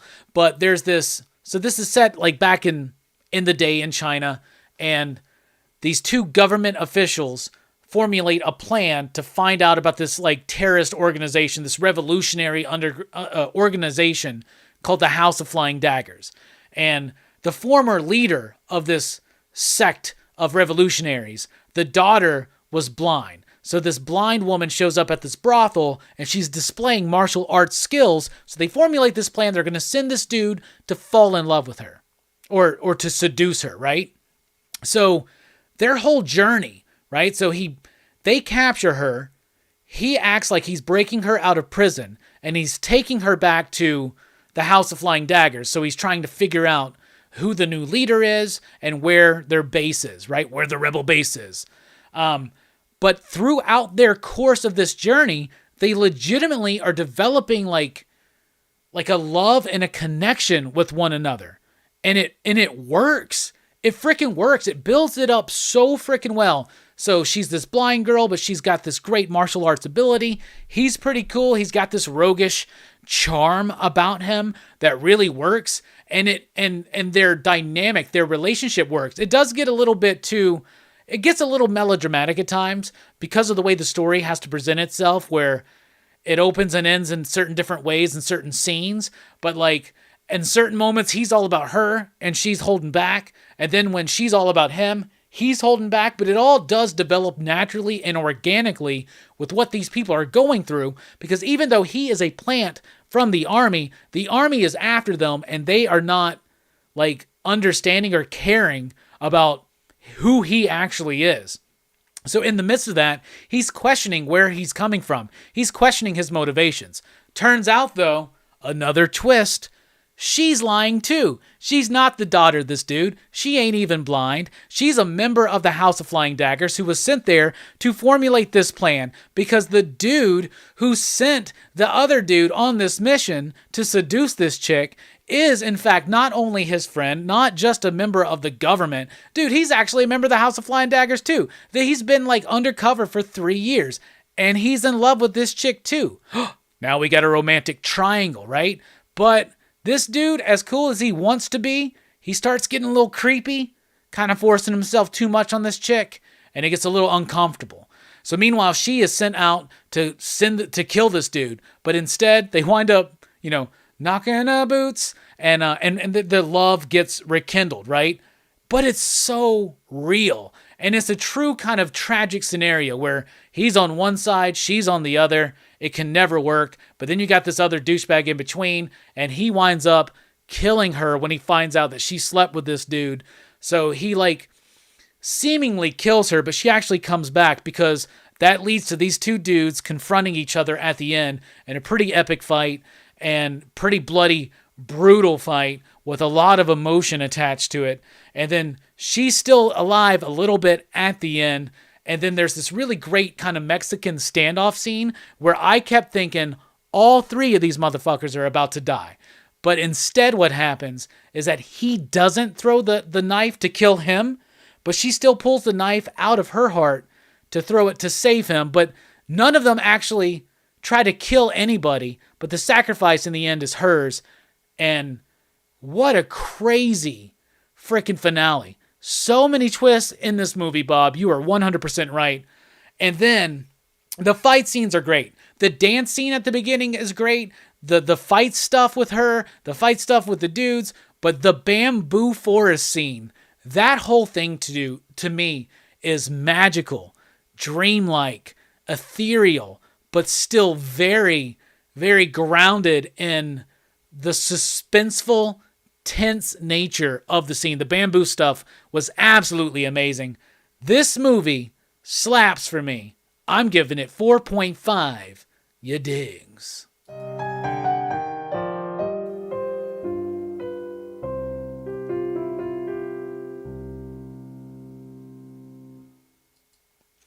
So yeah, I really liked it. I liked it a lot. I did. Let's see here. Hero, bro, the fight scene in the gambling house. Yes, right? I did watch Kung Fu Hustle. I watched that a few weeks ago on Bob's recommendation. Loved it.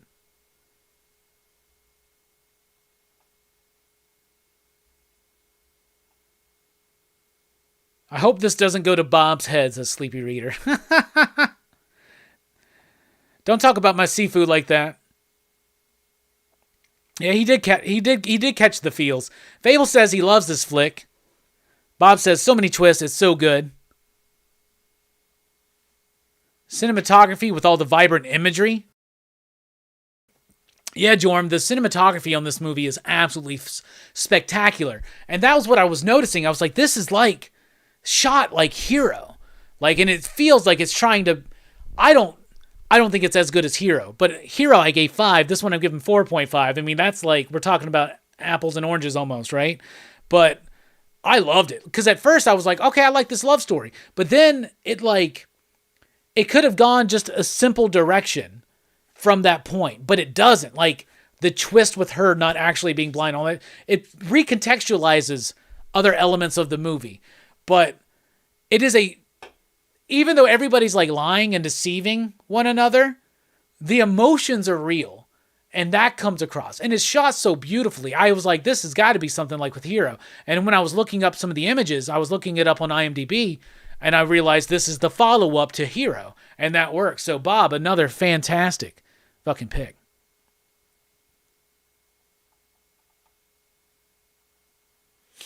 Bob says, even though he was creepy and the one that actually kills her, Andy Lau's character in the end, when he realizes what he's done, broke my heart. Yes. And yes, it is gorgeous. Yeah, the Echo game. And then they repeat it, and you think they're about to knock the boots, and then it gets weird. Yeah. Big Herm says, I give it 4 because DD and Batman wasn't in it. My 2 favorite characters in this movie are Daredevil and Batman. No, it's the romantic couple. You can always sometimes roll your eyes at the romantic story in a lot of movies, not just like martial arts movies, but just action movies, horror movies, sci-fi movies. Sometimes like the love story is so dumb. This is a truly, really well done, fully realized, tragic, brutal, honest love story. I loved it. Yimou Zhang is an awesome director. He has another movie that is done all in black and white, backdrops and costumes, but shot in color. Not as good, but he got his touch all over it. Nice.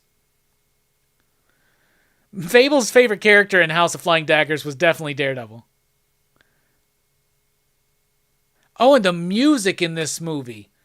Holy freaking cow. The music was great. So when she's doing her little dance at the brothel, and she's singing that song, and he's drunk or whatever, and he's like into the song, and then they're using that theme throughout the music, the composition, throughout the movie. And then when the end happens and he's singing the song, oh my God, that's heartbreaking to me. The way it tied that in thematically together. Then the movie, I don't know if this is intentional. I didn't really look too much into it, but I noticed that like it seems like it's going from spring to summer to fall to winter. Because I noticed very strikingly when it shifted to autumn colors and all the trees were in autumn. So I think they were showing the passage of time, but also with what the story was doing, that kind of corresponded to me with what was going on in the scenes and the backgrounds with the setting and what was going on thematically with the character's journey. So when it gets to like, I started noticing it when they got to the fall time. I was like, when this earlier it was all green. So now it was like in fall colors. In the very end, very abruptly, it like goes into winter mode in the winter storm. I freaking loved it. 4.5, you digs. Super solid store. Super solid score. Super solid movie. Damn, I missed Daredevil. I would have gave it a 4.5. Bob says Robbie's next movie, by the way, is Master of the Flying Guillotine. Absolute classic. So yes. Very excited to dive into that one. Game over. The Rams win. Uh-oh.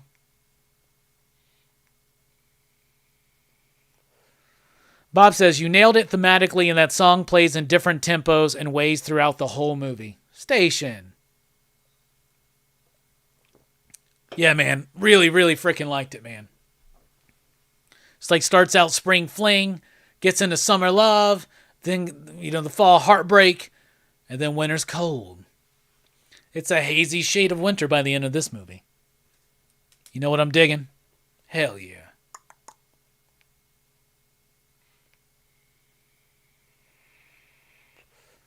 I adore depictions of romance in film, even when caricatured. It strikes an unshakable truth. Hell yeah. Rams and Bengals. Tell you what, who fucking picked that? Nobody. Nobody picked that shit. Rams and Bengals. Holy shit.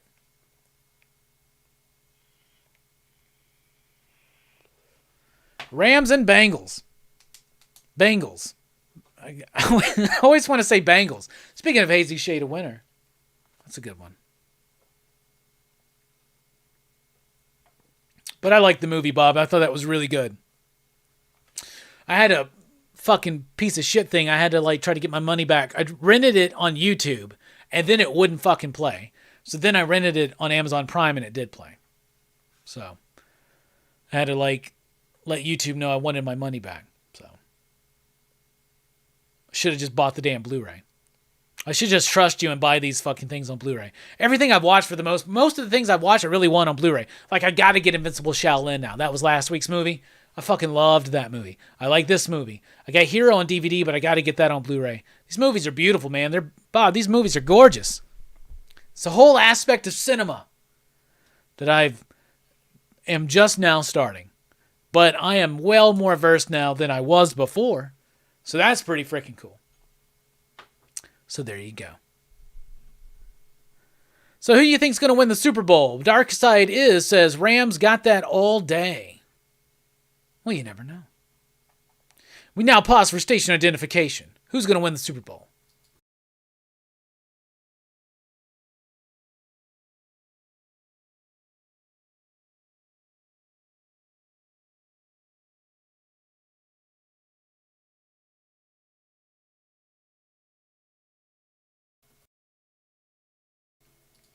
And we are back. Fable says, almost forgot, bring back the Hellboy song. Well, you never know. You never know. This is comics. Things don't stay dead. But I've committed to the bit long enough. You got to commend me for that, Fable. You got to commend me for that. Bob says, I should just send you my copies of the next 5 films you're going to watch, and when you're done, just send them back. Probably cheaper than renting them all. Just a thought. We're fucking borrowing movies from across country now. That's pretty dope. That's a dope idea. It's like my own Bob Flicks. Bob Flicks. Bullseye Bob Flicks. One customer. It is another home Super Bowl game. Holy shit. Damn, yeah, Rams got that. Tampa Bay did it last year. They did it. Holy, that's weird. People that think that the NFL's rigged, that don't help, does it? You're right. That's another home Super Bowl game. That game's in LA. Holy shit. What do y'all guys think about the Olympics? Y'all like the Olympics as much as I do? I love the Winter Olympics. Now, we talked about the Summer Olympics last summer, but the Winter Olympics are even better, man. You got the luge, you got the bobsled, you got the ski jump, you got lots of fun stuff. You got curling. Curling's about to start this week, I think.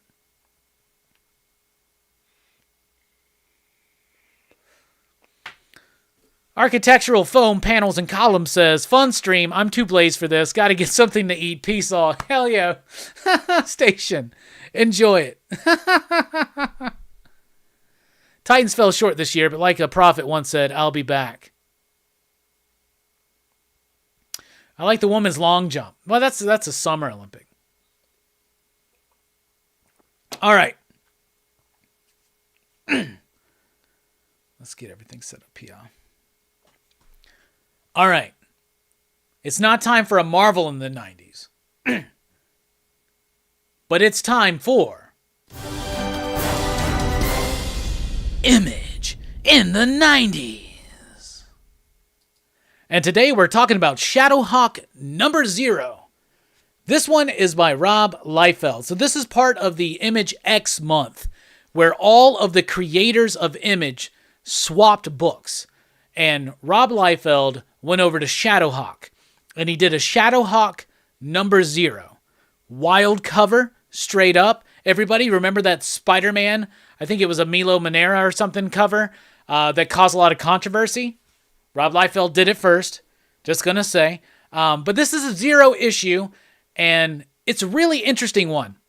So let's get into it. The layouts are by Carl Alstater, which is interesting that Rob would let somebody do layouts for him. Script by Robert Napton, and then there are the rest of the credits right there. But Rob does do the story and the artwork. And what Rob is doing here, and he's bringing in some of his own characters like Bloodstrike and Mist and whatnot from Bloodstrike. I think Carl and Robert, I think, were working on Bloodstrike, actually. I think I remember that from the Cartoonist Kayfabe video. They did a video about this. But Rob Liefeld's kind of doing like a Frank Miller Sin City type style here. A little bit of Jay Lee, a little bit of something different, which I really appreciated, right? So Shadowhawk is a character. He's kind of got a Wolverine armored type costume, but he's a dude who's HIV positive. And in this issue, he's teamed up with Bloodstrike and this Mist chick to go on this mission. But I do want to point out, man, the artwork, the way the coloring is done to make that armor kind of shine, I think that's a really awesome Rob Liefeld page. For the most part, those eyes on Mist up there and the top left are kind of ridiculous. And it's one of those centerfold type gimmicks. Pretty cool, though. I'll show you the actual book here in a minute. But I for the most part, kind of like the artwork. I like this more simple approach to inking that Rob is taking. It is a little bit derivative of people like Frank Miller, Jay Lee, even Jim Lee, I think, was doing this kind of stuff at the time.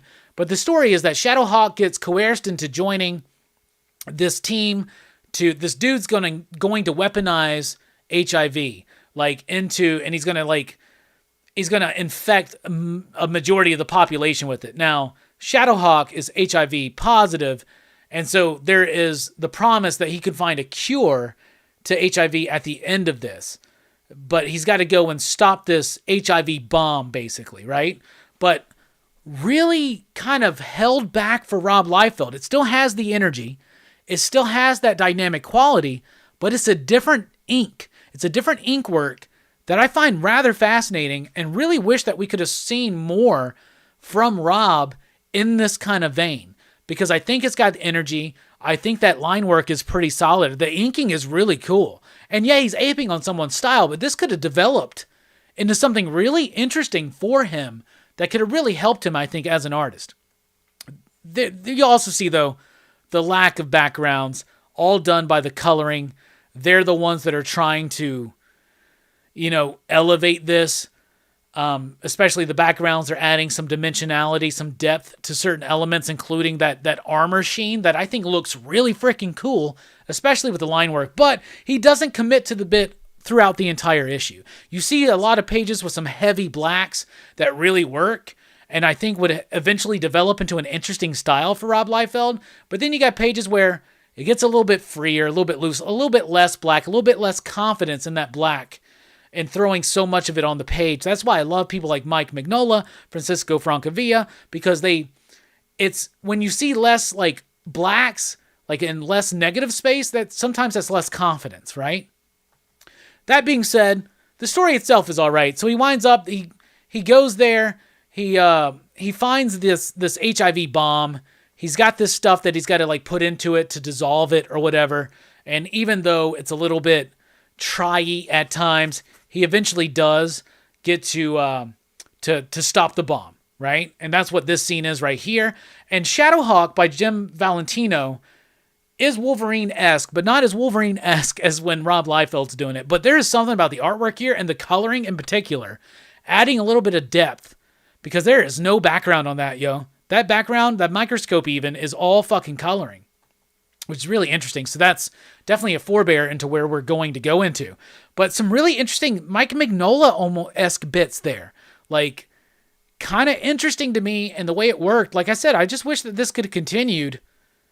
It would have had some interesting stuff. So they eventually, they saved the day. They stopped the HIV bomb. By the way, the lettering here, there's some weirdly odd choices with some of the captions.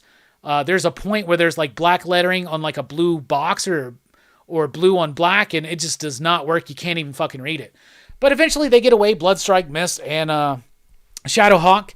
But when he goes up to this dude and there's their daring escape, and I like this. I think that's a really awesome fucking page.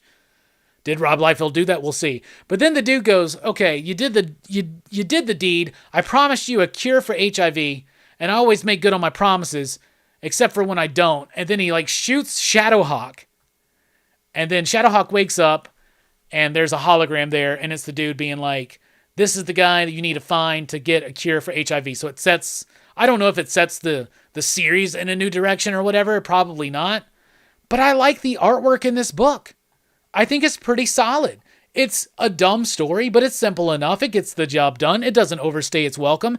It doesn't really utilize a lot of, like, panels per page, but it's big. It's exciting. Rob Liefeld's kind of experimenting with a new look. On certain pages, it works. On other pages, it doesn't. But to me, I enjoyed this. And if I would have read this back then, I probably would have been a little bit more pretentious about it. But I still liked it today. I have more of an appreciation for what Rob Liefeld has done. And I really think that there's some missed opportunities in developing this style for him going forward. Even though he didn't do the layouts, they still feel very Rob Liefeld to me.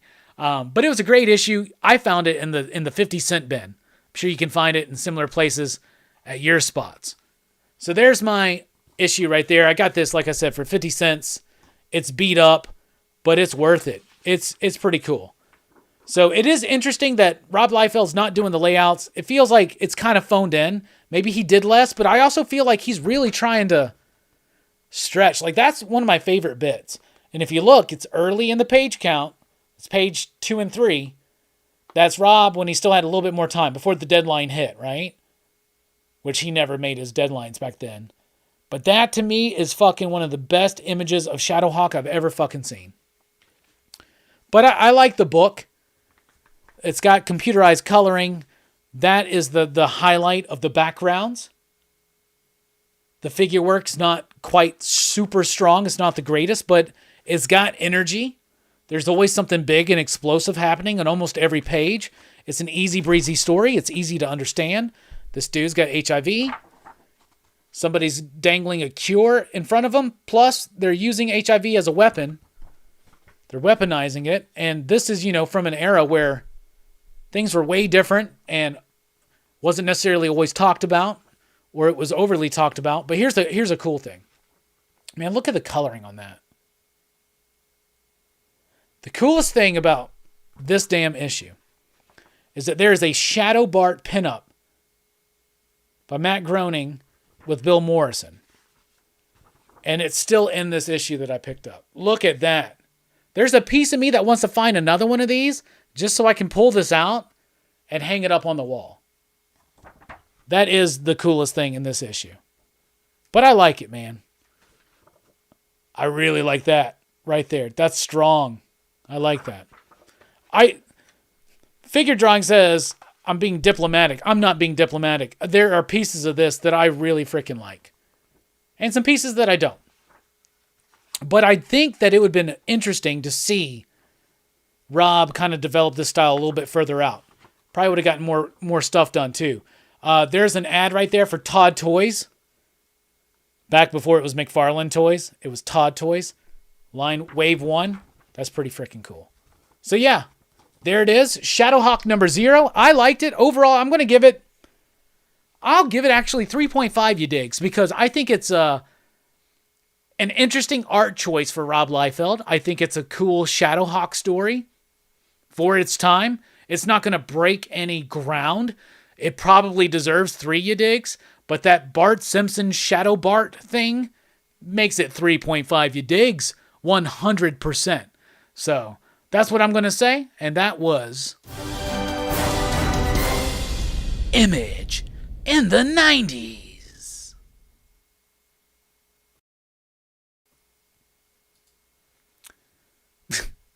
Let's see what y'all were saying when I was going over that ridiculousness. Where's the pouches? Yeah, I mean, there are some pouches. Right there. But as far as Rob Liefeld goes, pretty easy on, like, the pouches. But, I mean, y'all, I'm not fucking around. That's pretty fucking dope, man. I'm sorry. It's pretty fucking dope. Hey, Bake the Snake Station. Long time no see. Glad to see you back in the chat on the live. Muscles stacked. Hell yeah. What a pair of leg hams. Liefeld is outsider art, folk art that never evolved. But the thing is that, to me, his art did evolve, but not necessarily to something I think that necessarily worked, but there are elements that work for certain things. This is fucking awesome. So this came out in 94, October. So it probably came out like in August or something. Man, that shit right there, though. That shit's dope. Let's show that Shadow Bart one more time. One more again for Shadow Bart. Look at that. That beats anything on show and tell tonight, y'all. I'll tell you. Hey, Nick is in the house. What's up? Shadow Bart does rule. Wait, what? Shadow Bart? Yeah, bro. Do you not have a number 0? And is that pulled out? Because sometimes I guess they'll be pulled out.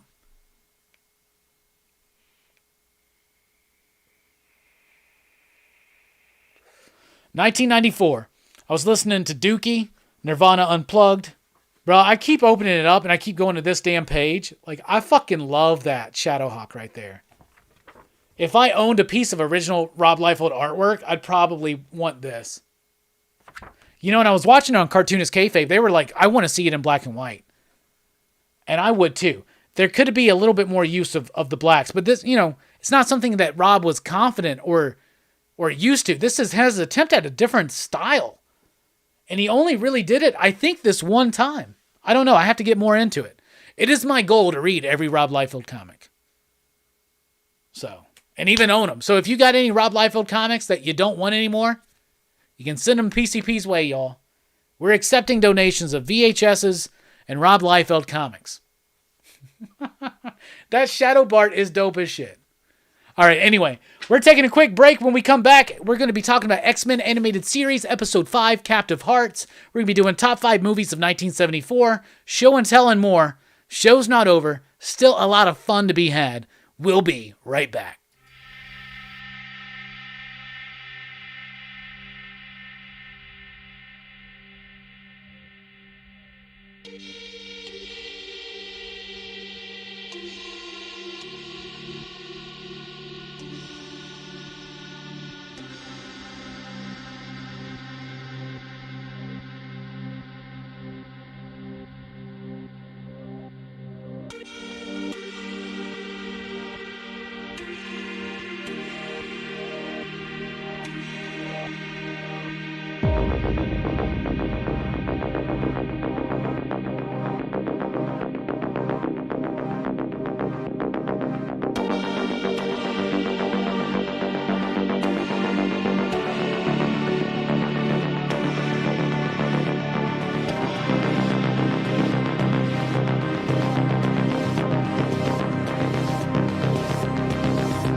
Yeah. You don't mind what goes on the Monday show, right? Well, I mean, mind is a pretty liberal term. I mean, as long as we're bringing cool stuff to the fans and they enjoy it. Duh. All right, you're right. That is a duh. I mean, I was thinking like Dr. Spectre, number 4, our high-end issue. What do you think? That's kind of cool. I like it. Mark Waid. Totally. There's Grimm. Oh, by yeah. Mark Gaffin. Yeah, those are actually the TV show writers. Mm-hmm. That's in continuity. Love that show. I also thought about a Batman and Teenage Mutant Ninja Turtles Adventures, number 1. That is sweet. Everybody loves the Turtles, and you got both Poison Ivy and Harley Quinn. Mm-hmm. Crazy cover, too. And what do you think about New Avengers number 1 with an Iron Man cover by Chris Caniano? I like that a lot. We haven't had a Chris sketch in a while. I think this is going to be good. Oh, wow, and you got some nice Virgin covers, too. That Always. is really cool. Always, always, always. All right, so which show is this for? This is for our Monday show with Robbie, so check us out on The Experience, 6 p.m. Eastern. Hope to see you there. All right, cool. And this is Monday the 31st, everybody. Thank you so much.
Hey everybody, welcome back to Pop Culture Philosophers. Welcome back to Rockin Robbie Live. I am Rockin Robbie Billups. We've been talking about comics, movies, pop culture, and a whole lot more. We've had a lot of fun tonight.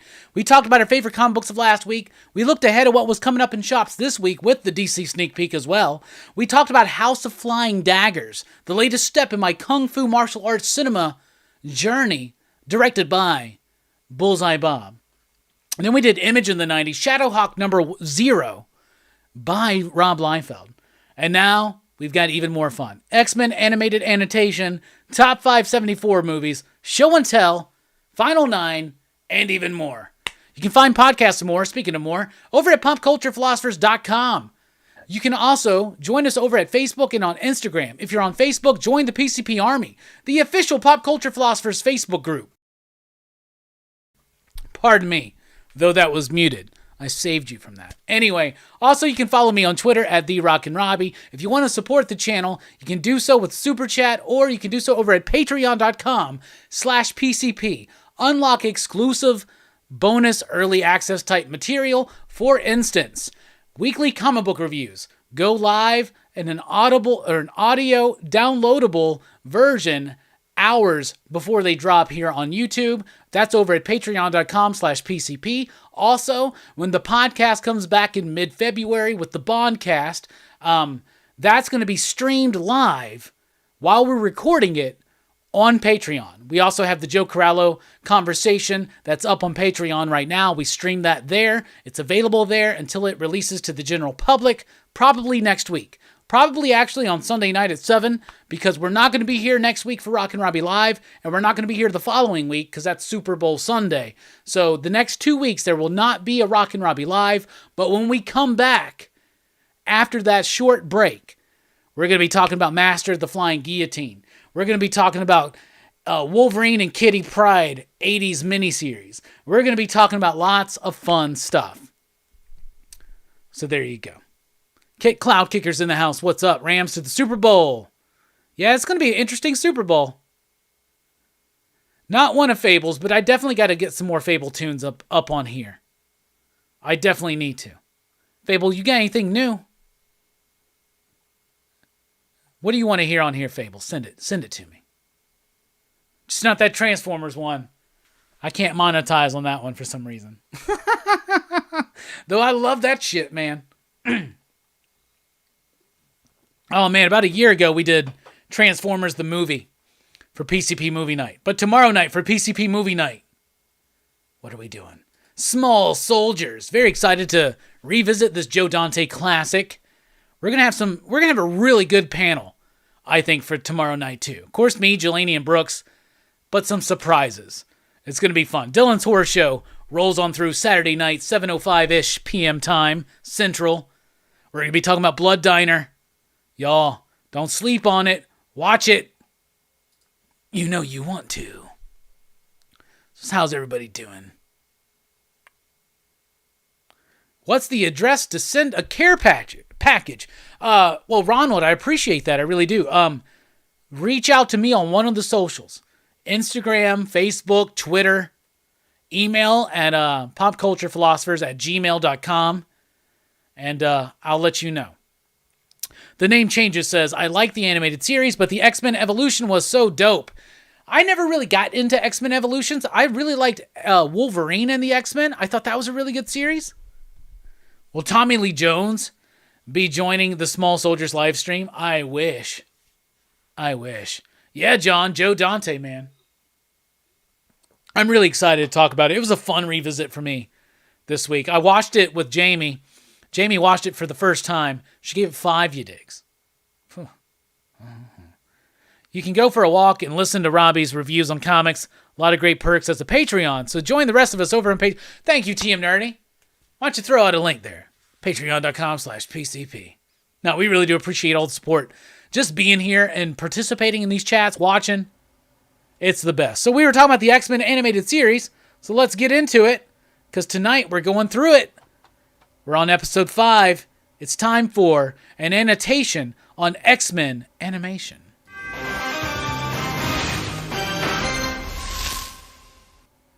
And we're talking about Captive Hearts tonight, the 5th episode, and honestly, my least favorite episode so far. I remember not liking this episode as much when I was a kid, but there are certain things I appreciate about it more today. Number 1. We'll get to it. But it starts off with the X-Men in the Danger Room, going through a Danger Room scenario. Storm's the field leader. She's trying to prove herself as being a worthy leader. So the X-Men are doing their things. You get to see them in action. All of them are there. Jubilee, Gambit, Rogue. Even Jean Grey's getting in on some action, which we haven't seen a lot of that. So that was kind of cool. But of course, the walls close in. Storm freaks out. Storm is claustrophobic. This is something they've already built up into. This is from the Chris Claremont run. And she winds up getting help, and they save the day, but there you go. Meanwhile, Wolverine is just recently recovering from his attack, near-death attack from Sabretooth, and he's in there getting better by doing some karate. That's as Wolverine does. I really love this bit. And then Jean shows up. She's dressed up for a date night with Scott. And Wolverine is like, hey, babe, I'm here for you. And they're setting up this love triangle, which is interesting because it is part of the X-Men lore. It's part of that dynamic, especially at this time from Wolverine and Cyclops and Jean. But on a kid's show, they're delving into some melodramatic material, which I really like. So Jean and Cyclops go on their date. They come across it's Leech, right? And then the rest of the Morlocks, they get lured down into the subway tunnels by the Morlocks, captured by the Morlocks. Meanwhile, Wolverine's laying in his bed in full-on costume. And this is that famous meme that we've seen, but this is where it comes from, Captive Hearts. We've talked in the past about how certain movies and shows now, when a famous meme comes from it, when you rewatch it, and you get to that bit, and you can't help but think of it, got to it. So a lot of people may have forgotten what Wolverine is actually doing by himself in full-on costume, sitting in his bed by himself. He's looking at a photo of Jean and Scott. And of course he tears the photo in the middle, but he's pining for Jean, right? But meanwhile, Scott is powerless now in the Morlock tunnels. Turns out Leech has zapped away some of his strength so that he can pull off his ruby quartz lenses and actually see, or people can see his eyes, because he can still see, right? Anyway, the leader of the Morlocks is represented. It's Callisto. She shows up. She's got a weird motivation here. She just wants Cyclops to be her king, as to her queen of the Morlocks, right? But Jean doesn't want that. She reaches out psychically to Xavier. Xavier tells the rest of the X-Men, and they go after them, and they eventually find Jean, free her. There are moments where this Morlock old lady is like manipulating their minds. So they go through a lot of melodrama, but then it ultimately results with Storm challenging Callisto to a lightsaber duel, as you can see here. And Storm overwhelmingly is the victor. This is a reference to an iconic Storm moment where she does defeat Callisto for ownership or leadership of the Morlocks. Really great moment here, but it is straight up a lightsaber. So there's that. And then Cyclops is saved. Jean is there. They embrace. They kiss. Wolverine sees it, turns away, and Wolverine disappears. So that's Captive Hearts. It's got... Okay, so the A story, I think, in here, should have been the Storm Callisto stuff. Should have been Storm's story. Because that's how it was presented at first. Storm's trying to be field leader. And by the end of it, she does have that moment. But most of this whole thing, the A plot, what should have been the B plot, is actually the Wolverine, Cyclops, and Jean Grey kind of romance. And I remember being a kid and being into it, but rewatching it now, I don't like that they don't build up the Storm story more in this one. So I got to be a little bit critical of this episode. Animation is average, slightly under average, like it is throughout most of this, but I still like the music. I love the story development. I love that there is a continuing story. We're dealing with what's going on. There's a moment where Professor Xavier sends the X-Men out, and he says, be careful, don't forget about Morph. So, they're building continuity in this cartoon series, issue or episode to episode, which I really, really, really freaking like. So, there you go. Yeah, John, maybe he was pining for Scott.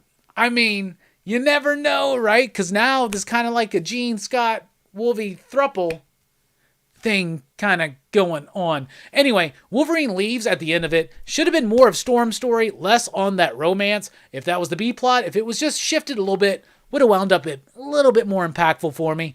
But I remember being a kid, and this was the one that I had to get through to get to my favorite episode of the first season, for sure. Probably one of my favorite episodes in the entire series. Well, I'm loving to see where my thoughts go as we go along this journey together, episode by episode through X-Men, the animated series. But it sets up Cold Vengeance. Wolverine is left, and this next one is he goes off and he has a fight with Sabretooth, but he's out there on his own. And I even had the X-Men Adventures comic book, and that was one of my favorites. So that was this week's X-Men annotation on X-Men Animation.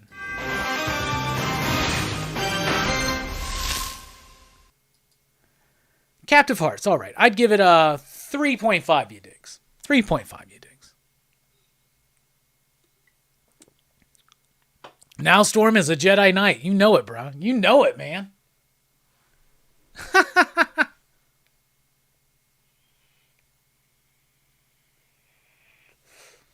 Hell yeah. All right, coming up, we're going to be talking about our top 5. And this is what I have. So next is Cold Vengeance. Slave Island, they pretty much do Extinction Agenda in one episode.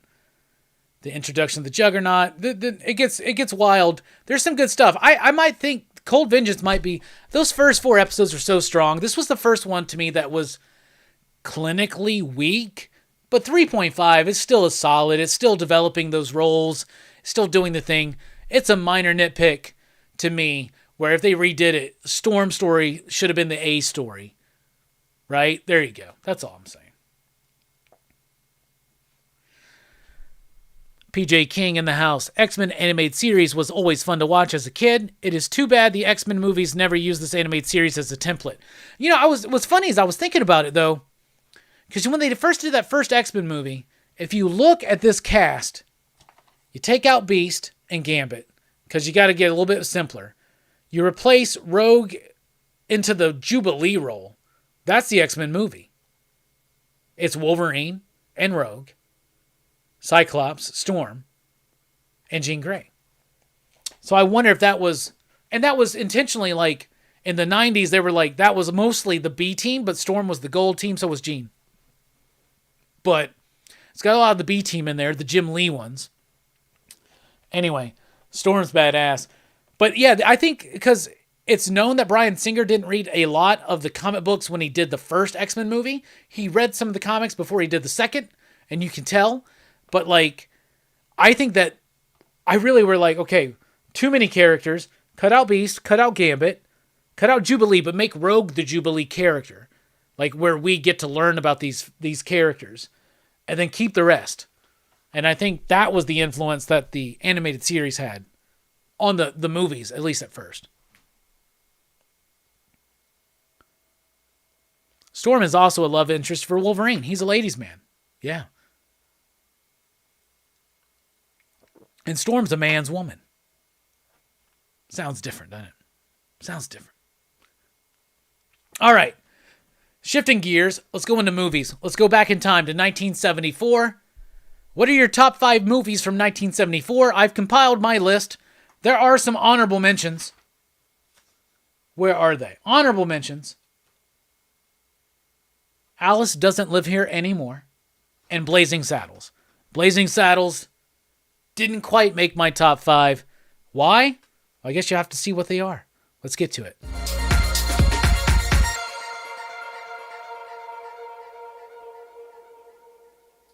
At number 5, I'm going The Texas Chainsaw Massacre. We covered this one last year for March Madness. This is a really great movie. Tobe Hooper. It's visceral. It's raw. It's unnerving. It's sparse in a very creepy and effective way. It's a legendary film. You know it. You either love it or you hate it or you've never seen it. It's my number 5. At number 4, Chinatown. Roman Polanski. Complete dick bag. However, this was actually a really solid movie. Faye Dunaway, Jack Nicholson, written by John Huston. This movie is film noir in the 70s, filmed and delivered and executed and acted and performed with absolute perfection. This movie slaps. It's awesome. At number 3, Black Christmas. Come on, the Bob Clark movie. I'm always raving about it. One of my favorite Christmas movies. This took all of the elements that cinema had given to help create the slasher film and started putting them together for the first time. Like that POV camera on the killer, right? The sorority house, the whole mystery, the whole ending. I love this movie. Absolutely brilliant. I watch it every year. At number 2, The Godfather Part 2. This movie is great. A lot of people consider this one of the greatest films of all time. I think it is as well. But I do still like the first Godfather a little bit more, but just barely. This movie is absolutely brilliant. Seeing the fall of Michael Corleone. We saw him make the decision in The Godfather. In this one, we truly see the fall, and we see the results of that in the third film. But this movie is brilliantly written, directed, and performed. And at number 1, it's Young Frankenstein. Come on. Mel Brooks had a great 1974 Blazing Saddles and this movie. I love it as a throwback to the classic James Whale Frankenstein movies. I love it as a Mel Brooks film. I love it as Gene Wilder doing what Gene Wilder can do. Peter Boyle as the monster. Marty Feldman as Igor, whatever it is, and Terry Garr. Va va va va boom. Come on, everybody. Young Frankenstein to me is such a brilliant movie. It's funny, but it pays respect to classic Hollywood. It pays respect to those movies, even to the point where they were seeking out everybody who knew what it was like to film these black and white films in the day, and it replicates that masterfully well. To recap my top 5 movies from 1974. Number 5, The Texas Chainsaw Massacre. Number 4, Chinatown. Number 3, Black Christmas. Number 2, The Godfather, Part 2. And at number 1, Young Frankenstein. Let me know right now in the chat or in the comments, what are your top 5 favorite films from 1974?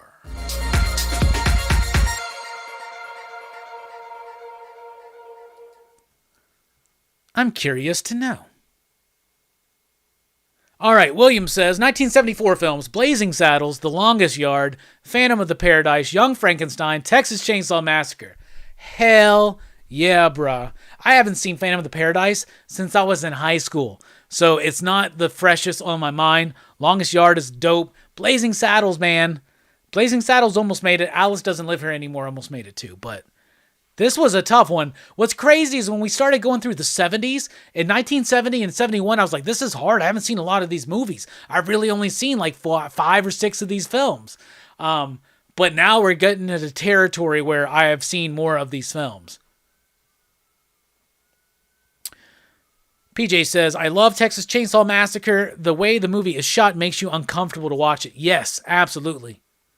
Storm is a man's woman. I can't tell. Dark Side Is says, The Fall, Longest Yard, and Death Wish also came out this year. Yeah, Death Wish. Yeah. Same with Chinatown. Hell yeah. Longest Yard, classic. The Adam Sandler one was ass. I wouldn't quite go ass, but yeah. Putting on the Ritz. Yes, absolutely. It's Frankenstein. CTA Frank, Chinatown, Young Frankenstein, Longest Yard, Towering Inferno, and The Taking of Pelham 1, 2, 3. Hell yeah. I was on my way getting Rod some Taco Bell, and I missed some of the Taco Bell. What? Daredevil and Batman. Zardoz.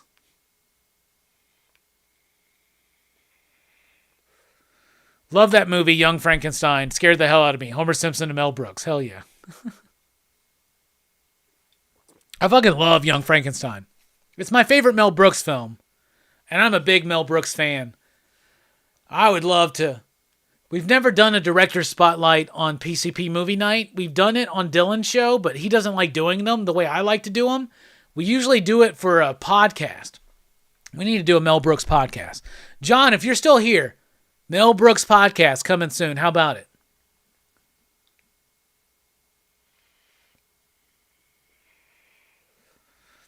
Okay, I thought you were saying you were getting Rod some Taco Bell. I thought you were talking about Rod the Rican from earlier on Blame Fable Tonight. Mike06 in the house, very interested to hear this top 5 from 74. He says, Blazing Saddles, Chinatown, Godfather 2, Taking a Pelham 1, 2, 3, and Young Frankenstein. We have the same number 1, Mike. Holy shit. Hammer Time Holshoe says, yes on Mel Brooks. Yes. Kirby says, I second the Mel Brooks podcast. Yeah, me too. Let's do it. Young Frankenstein is timeless. Hell yeah. Mike calls bids for the Mel Brooks podcast. Well, maybe we'll see what happens. What about History of the World Part 2? I would have liked it better if they just never had done it. Like, Mel's up there in years. I don't know how active he is in participation on this. You know what I'm saying? And I think it's too late to do it. Like, if they wanted to do it, the time to do it was back in the day. Part of the bit of History of the World Part 1 is that there's not a Part 2. But yeah, Mel had a really great. John says, Mike, never mind then. Yeah, Mel had a great 74. Blazing Saddles and Young Frankenstein in the same year. Did anybody else own comedy like he did in that time? Come on.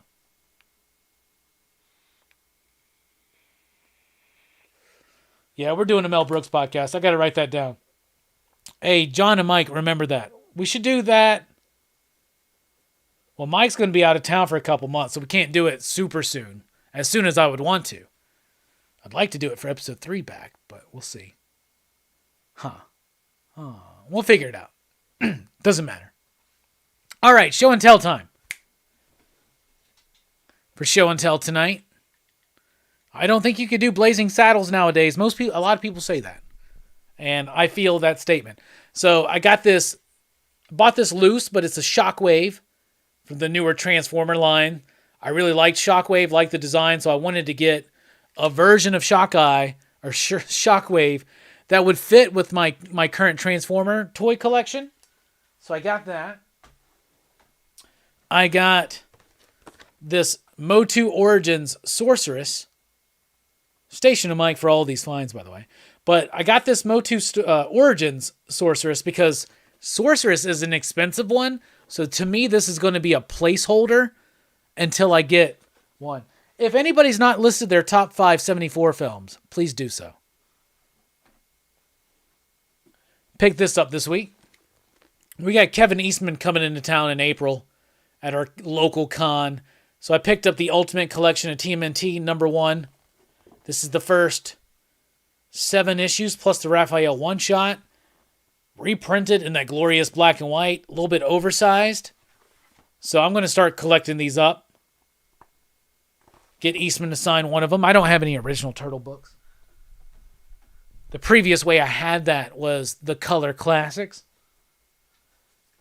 But I got a good old-fashioned comic book haul here to show off. So I bought these from my LCS, which I work at. But I decided, fuck it, because I was like, I'm going to get the Miracle Man Omnibus when it comes out, the Alan Moore Miracle Man. And then I was like, you know what, fuck it. I don't like the recoloring. I don't like the censorship that Marvel's doing. Because they're censoring images, and they're recoloring it. I want the originals. I should have done this years ago, but I said, fuck it, let's do it. So I bought Miracle Man #1. And I got Miracle Man #2. This is the start of a Miracle Man collection. I hope to complete this by the end of the year. It's going to be my comic book goal for the year, is to complete that. So there you go. Then I went online and I made a comic book purchase. And this is what I got. I got the entire Alan Moore Wildcats run. So to make sure I had everything, I bought all of it at a good price. So there's issue 21 of Wildcats, Alan Moore's first issue. Travis Charest is the artist for a lot of these, and you got really cool covers coming up. But there's 22, 23, 24. Hey, you like foil covers? 25. Look at the foil on that. 26. 27. I'm going to have a complete Wildcats run pretty soon. 28. Just got to get my shit in order so I know exactly what I need. Because some of these I bet I have already. 29. Cherished is here now. 30. Like, I know I have this one, but I don't mind having multiples because this is an iconic Wildcats cover to me. But that's 31, Jim Lee cover. 32. 33. And 34. I told you I went ham. The entire Alan Moore Wildcats run. Yeah, I love foil too. I didn't want to stop there. I wanted to get some extra stuff too. The Miracle Man issues weren't very pricey. Issue 2 is in pretty decent condition, but it wasn't very pricey. Issue 1, though, is probably about like a 6.0. But I like it lower grade because I like it cheaper because I read. Like, I bought those Miracle Mans to read. Like, not to invest in or anything like that. I bought them because I want to have copies to read, and I want them with the original coloring on that paper. I don't want them with the recolored, censored images that Marvel released. Excuse me. That's why I'd never bought those. But I did buy the one where they did the Grant Morrison story for the first time. But I also got Savage Dragon, #1. I'm pretty sure I have this. But I bought another one. And I bought a #2. And I bought a #3. So I got the 3-issue miniseries of Savage Dragon to start my Savage Dragon collection. And The entire reason why I even went online to buy books was to get an Iron Man 264. This is the one issue I needed for my Armor Wars 2. Ed Piscor commented on this run because one issue in particular, he said it was one of the best coloring jobs he saw Marvel Comics ever do. And it's that John Romita Jr. artwork. And I wanted to pick it up. Look at that Mandarin. Pretty fucking dope. But now I got the whole run. Fin Fang Foom. But it's fodder for Marvel in the 90s.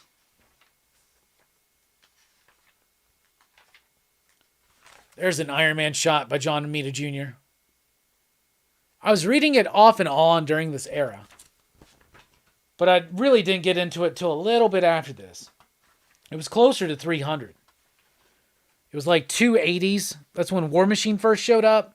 That's the shit when I really first started getting into Iron Man in that level. But before that, I was in Iron Man in the 80s because my stepdad used to send me copies. And that was Silver Centurion days. Pretty cool stuff. So I'm excited to use that one day for Marvel in the 90s, Armor Wars 2. And that is Show and Tell, which leads us to the Final 9. But before we get to the Final 9, let's take a look. Brother Joe's in the house. Robbie, sorry I'm late.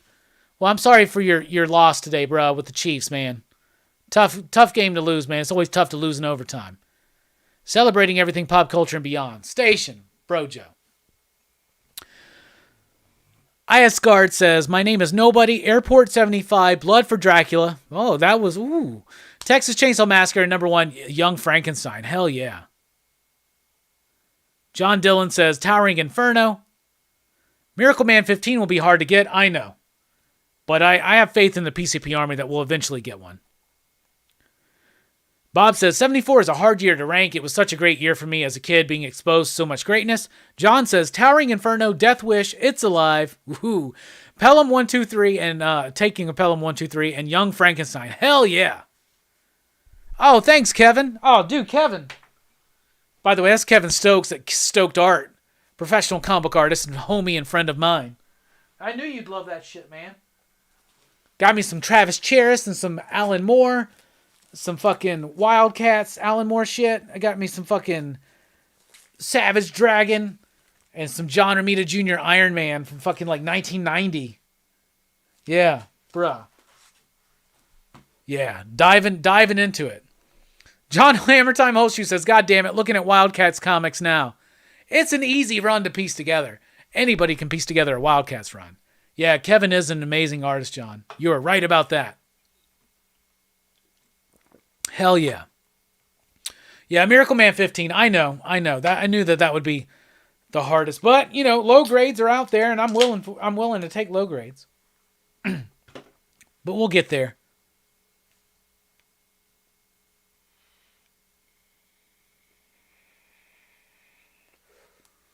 Hell yeah. And every little bit of support helps. So you can support the channel over at patreon.com/PCP or with Super Chat tonight. Anyway, time to get into the Final 9. Going through the Blu-ray collection.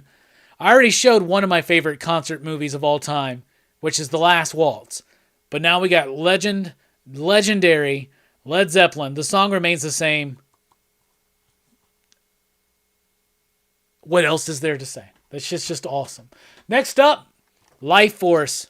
Dude, that's a Tobe Hooper movie. Speaking of Texas Chainsaw Massacre and Tobe Hooper, I love this movie. We're going to have to get into that one day on Dylan's Horror Show for sure. If not here on PCP Movie Night. There's my Lion King 3D Blu-ray with the slip. Lenticular slip. I love The Lion King, y'all. Come on, man. That's a great movie. Then we got Little Monsters. Haven't revisited this one in a while. Vestron series with the slip. Found that at Walmart for like $8. Then we got Lonesome Dove.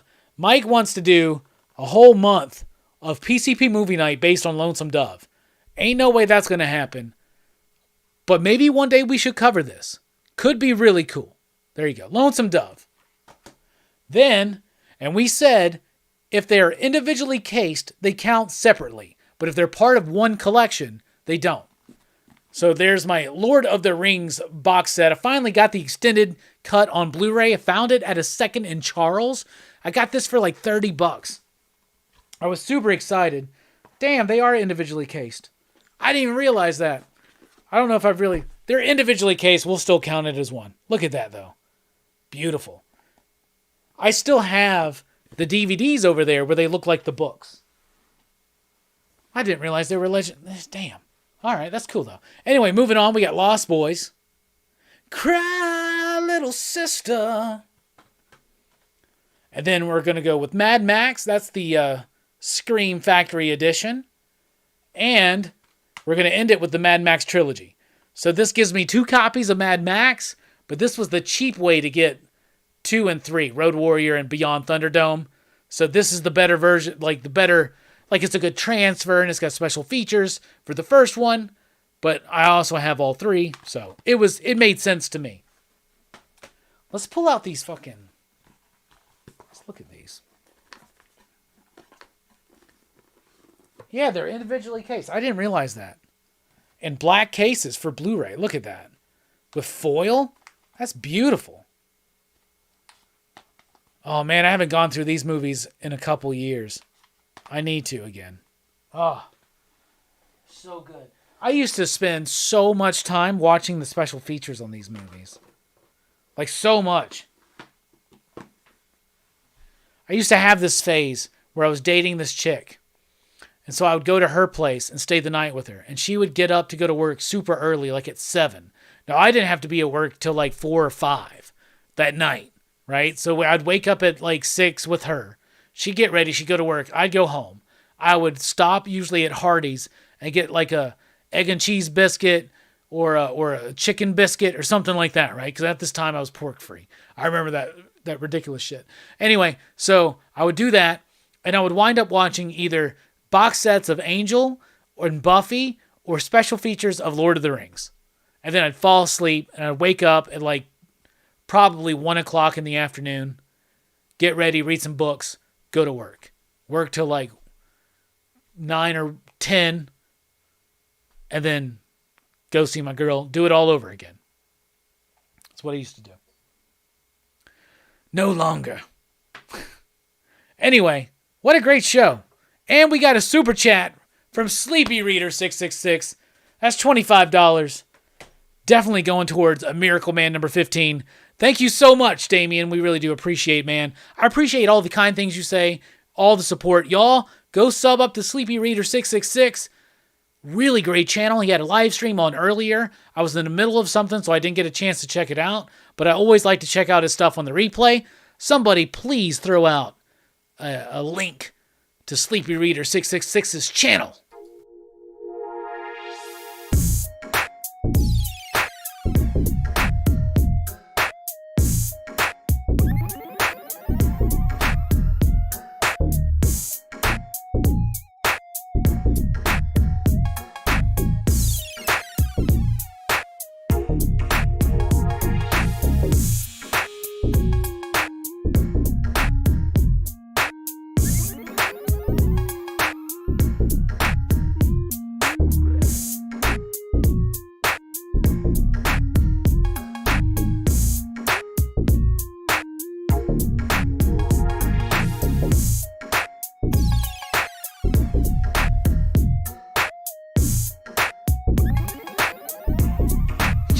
Yeah, just waking up in the morning, gotta thank God. I don't know, but today seems kinda odd. No barking from the dog, and no smog.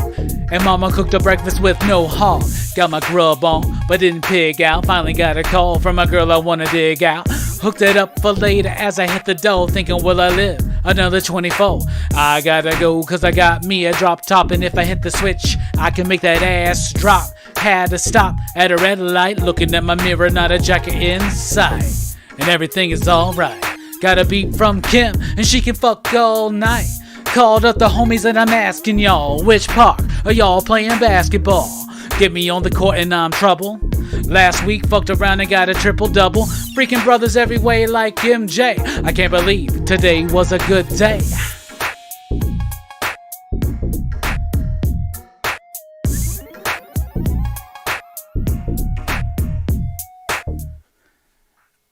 Blessings and good days to you, Damien. Thank you so much.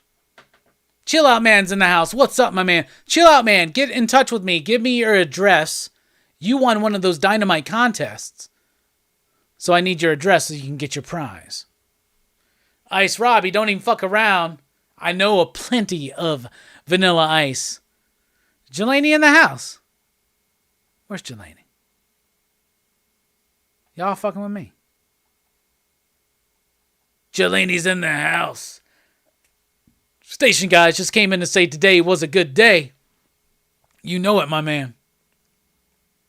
Hell yeah.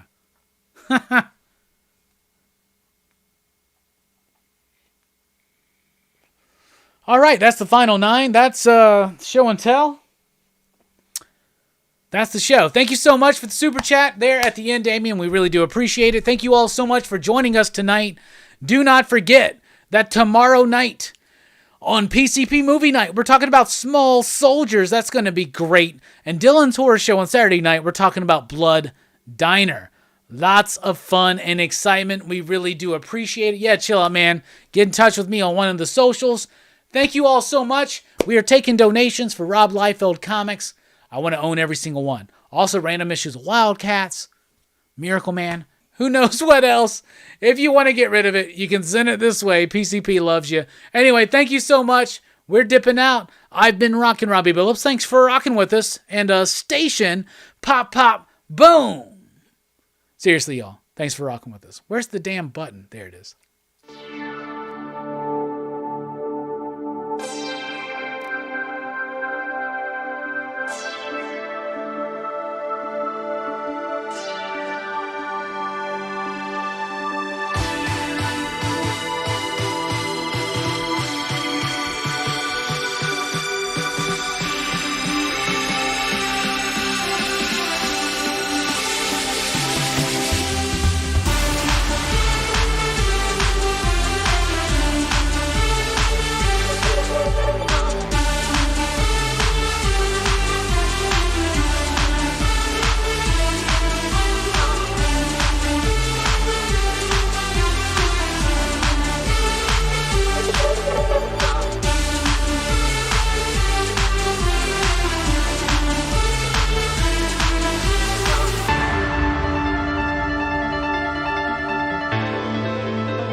We're the Dream Warriors. Don't wanna dream no more. We're the Dream Warriors, Dream Warriors. And maybe tonight you'll be gone. We're gonna open up this Dream Warriors Freddy action figure from NECA. Or is it NECA? Who cares? I bought this because of Mike. He found it, used, super cheap, but perfect for me. So we're going to re-unbox this motherfucker. Yes.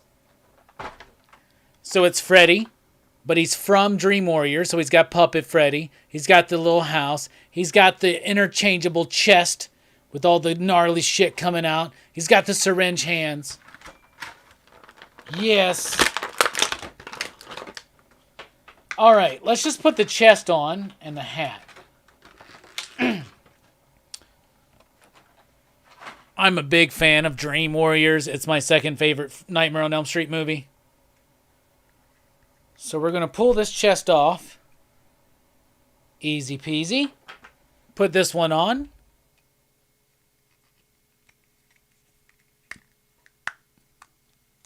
All right. Put on the hat.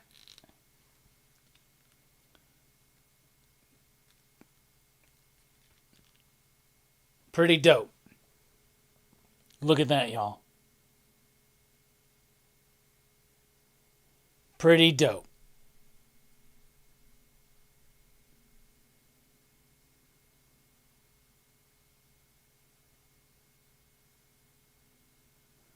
Yeah, I like it. I like it a lot. We'll put him up there. So yeah, it's pretty freaking awesome. Hey man, loving your stuff. Thank you, Back at the Cereal Box. I like that YouTube name. I really do. Travis says, Dream Warriors was my favorite of the series. Hell yeah. My favorites, though, like Taki says, were Daredevil and Batman. I mean, I like having a few drinks on the stream. I had so much fun watching that. I was like, this brother's in a vortex. Anyway, y'all been the best. I got to go watch Live and Let Die.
Let me tell you about this little man I know. His name is Hellboy. He was sent to the earth some long time ago to save it or destroy.